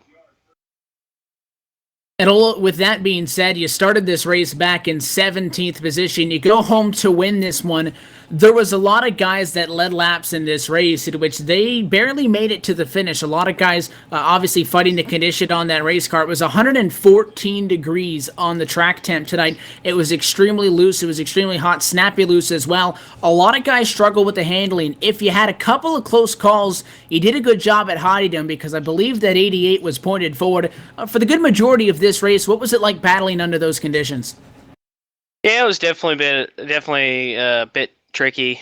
We practiced a good bit on similar conditions, and we actually did a good many long runs. And I felt like me and Mitchell both had a real good idea of what to expect after about 20 laps or so. And made some good adjustments throughout the race. I think me and Mitchell both did, and it got the car better. I could never, I would make my car better, but Mitchell would do the same. But it was separating us, a little bit from the rest of the guys, and I mean, really, it was just slick, worn out, feeling track. I mean, a lot of people just went too hard at the beginning, and I paced myself and tried to just pass them clean and get back up there. And luckily, it got strung on that long run. I still say, even though I won, I wish it would have stayed green because Mitchell deserved that win, and it kind of got taken from him. But like I said, I've been in that situation a lot, and it definitely is a difficult one to swallow. But that's racing sometimes. And you put yourself back in a good spot to fight for this Pro Series championship with this win, because before tonight it had been all Alan Bowes. His drop week so far was a P3. He has a bad night tonight. You pick up the W. Your drop is still at California, so you're still a little bit behind him. But with one race left to go with the drops factored in, and then 2 more races after that following through to the end of this season, you guys have been running good enough to feel pretty confident, I would imagine, to be well above that top 20 cutoff position. Eyes obviously set on fighting for the championship. The next step in that is Kentucky in 3 weeks' time. What are you guys predicting for that? I'm not really sure. We actually kind of had like a split up of our technical alliance, sort of. So it was really just kind of me and Mitchell, Nick Johnston, Joey, Israelson, all on our own deal, and I'm really looking forward to that. I feel like that's one of my best tracks. So if we can get through Kentucky and get to Richmond, where I feel like I'll be good. Got it done tonight. Kentucky's a track that I typically struggle at, so I'm not really looking forward to that one. But I definitely got Richmond circled. I think we'll have an opportunity to maybe contend for it. Alan's been really strong, but we just got to keep going after it. And enjoy the break here for a couple weeks, and then try to get back after it at Kentucky and see if we can get a good car going tonight. And hopefully it's hot and slick like it was today.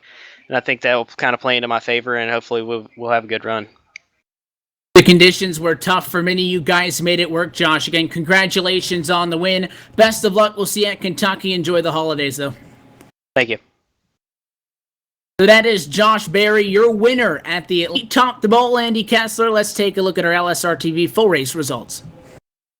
Yeah, let's do that right now. It's a great race here in Atlanta. Walks away on top in the Atlanta 250. Pretty hot, slick track, but we saw a great race nonetheless. Josh Berry, of course, just talked to him, picking up the big win. First win on the season. Coming home in that second spot, though, that 55, and Nick Furler looked really good. Cody Bias ended up finishing 3rd here tonight. Dylan Duvall finished 4th, top 5 for Adam Gilliland tonight. Mitchell Hunt had the winning car, comes home 6th. 7th went to Dylan Rafferty. Brandon Schmidt, a great rebound for him, finishing that 8th spot. 9th goes to Thomas Davis, and Ryan Borges rounds out the top 10. Ryan Lowe finishes 11th. Logan Clampett was caught out on that pit strategy. He finishes 12th. Dylan Jones, 2 voids on the night, was able to make it through. Finishes 13th. Brandon Hoff finishes 14th. Shane Doherty finishes 15th. 16th to Brad Davies, another one of our strategy guys. 17th to Kyle Putz. Timo Evanen, he'll finish 18th. Nicholas Johnston, he finishes 19th. And David Rattler finishes 20th. 21st is going to go to Joshua Lofton. Greg McKinney is going to finish 22nd. Trey Edson is going to finish 23rd. Timmy Hill is going to get 24th. Robin Williams comes home in the 25th position. Jason Jacoby is going to finish 26th. All these drivers from 23rd on back are at least 1 lap down. 27th goes to Joey Israelson. Jeff Ramsdale is going to finish in the 28th position. Blake Bryan's going to finish 29th. And rounding out the top 30, Michael J. Johnson gets a 30th place finish. From there on back, we talked to Alan Bowes. He came home 31st. 32nd was Andrew Fayash III. Stephen Gilbert, 33rd. 34th, Byron Daly. Tyler Laughlin, 35th. 36th, Justin Trombley. Jacob Harberts, 37th. 38th to Rob Ackley. Paul Kashiba in 39th. And 40th to Billy Price. Alex Warren, Alex Scribner, and Damon Burnett, 41st, 42nd, and 43rd. Will round out our field. And again, congratulations to @Bulldog Motorsport for winning tonight's giveaway. Walking away with a 1-year subscription to iRacing.com, as well as $250 in iRacing cash that can be put towards new cars, tracks, hosted sessions, and so much more. So congratulations to @Bulldog Motorsport. Encourage you to contact our email, livesetracing@gmail.com, and you can get more information on how to collect that prize, guys. It was one of those classic exciting Atlanta finishes, and it did not come in the way that I was expecting it to be. I thought it would be those guys getting close, and then just when we accepted the fact that, okay, 6 laps to go, he's going to pass him, caution comes out with your leaders side by side, and, we kind of overlooked Josh Berry in that whole thing at the end. We're looking back, how fast could Mitchell Hunt get through? Berry's tires were a little bit better. He used those to his advantage, and he absolutely took off, Chris. Yeah, and that's why Josh Berry does it in real life, and not very many of us do it aside from the computer desk. We had pretty much gave the win to Mitchell Hunt or Nick Furler there. Mitchell Hunt comes down pit road. Josh Berry gets a good restart. Nick Furler spins the tires, and then we're looking at Speedco 88 in victory lane. So, that's what makes Josh a pro on the sim and in real life. And Brian, the pit lane is where we thought this race would be decided. Evidently it was. It's when those guys stayed out at the end, but we saw plenty of strategy tonight. Yeah, this was a crazy race for strategy. It started off, we didn't expect to see a lot of green flag runs. We had a lot of cautions right at the beginning of the race, and then they got into the long green flag stint that pretty much lasted the rest of the race. And when it was all said and done, the guy that almost won the race, Nick Furler, came up just a little bit short. If he could have gotten just a little bit better restart, there's a high chance he could have stole that race away. We saw Mitchell Hunt had the best car all night long, and it seemed like he had the best strategy all night long. But he made a late race pit stop that actually ended up costing him a shot. If he had stayed out there when the caution came out instead of coming to pit road, he would have been towards the front and may have had a better shot at winning the race. So strategy won the race for some guys, and it certainly lost the race for others. So Atlanta goes behind us. We still have one race left to go before the drops are out of the way. Again, the first 7 races, your worst finish rather on points gets dropped.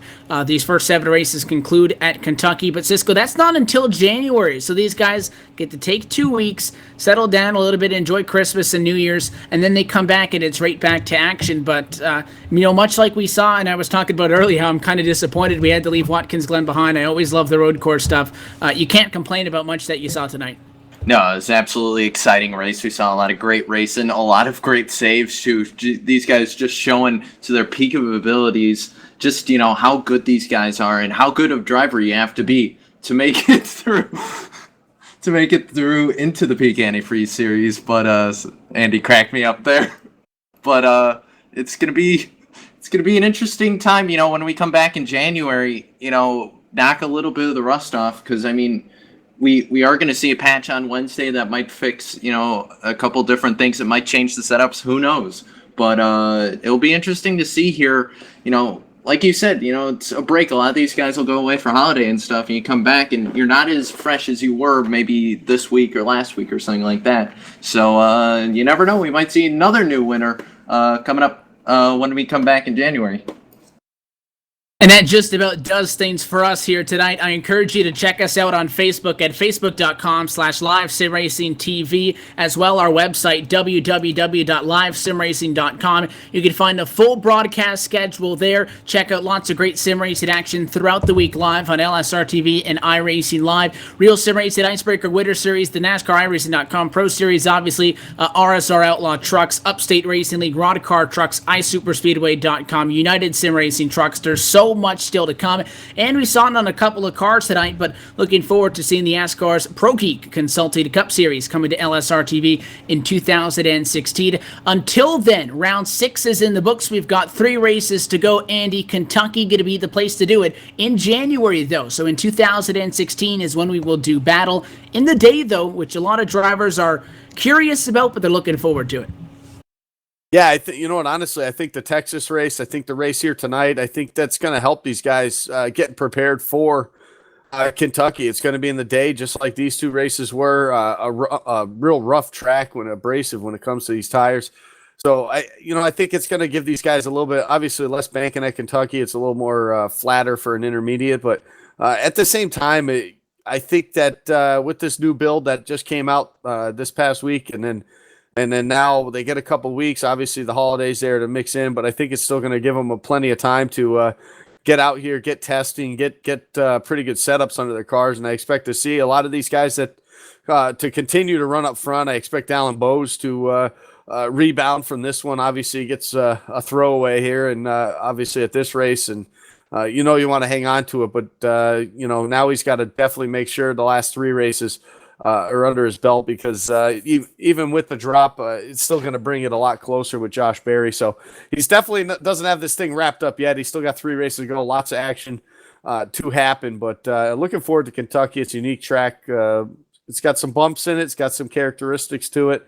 It's still pretty fast, and it'll make up for some great racing for us in a couple weeks.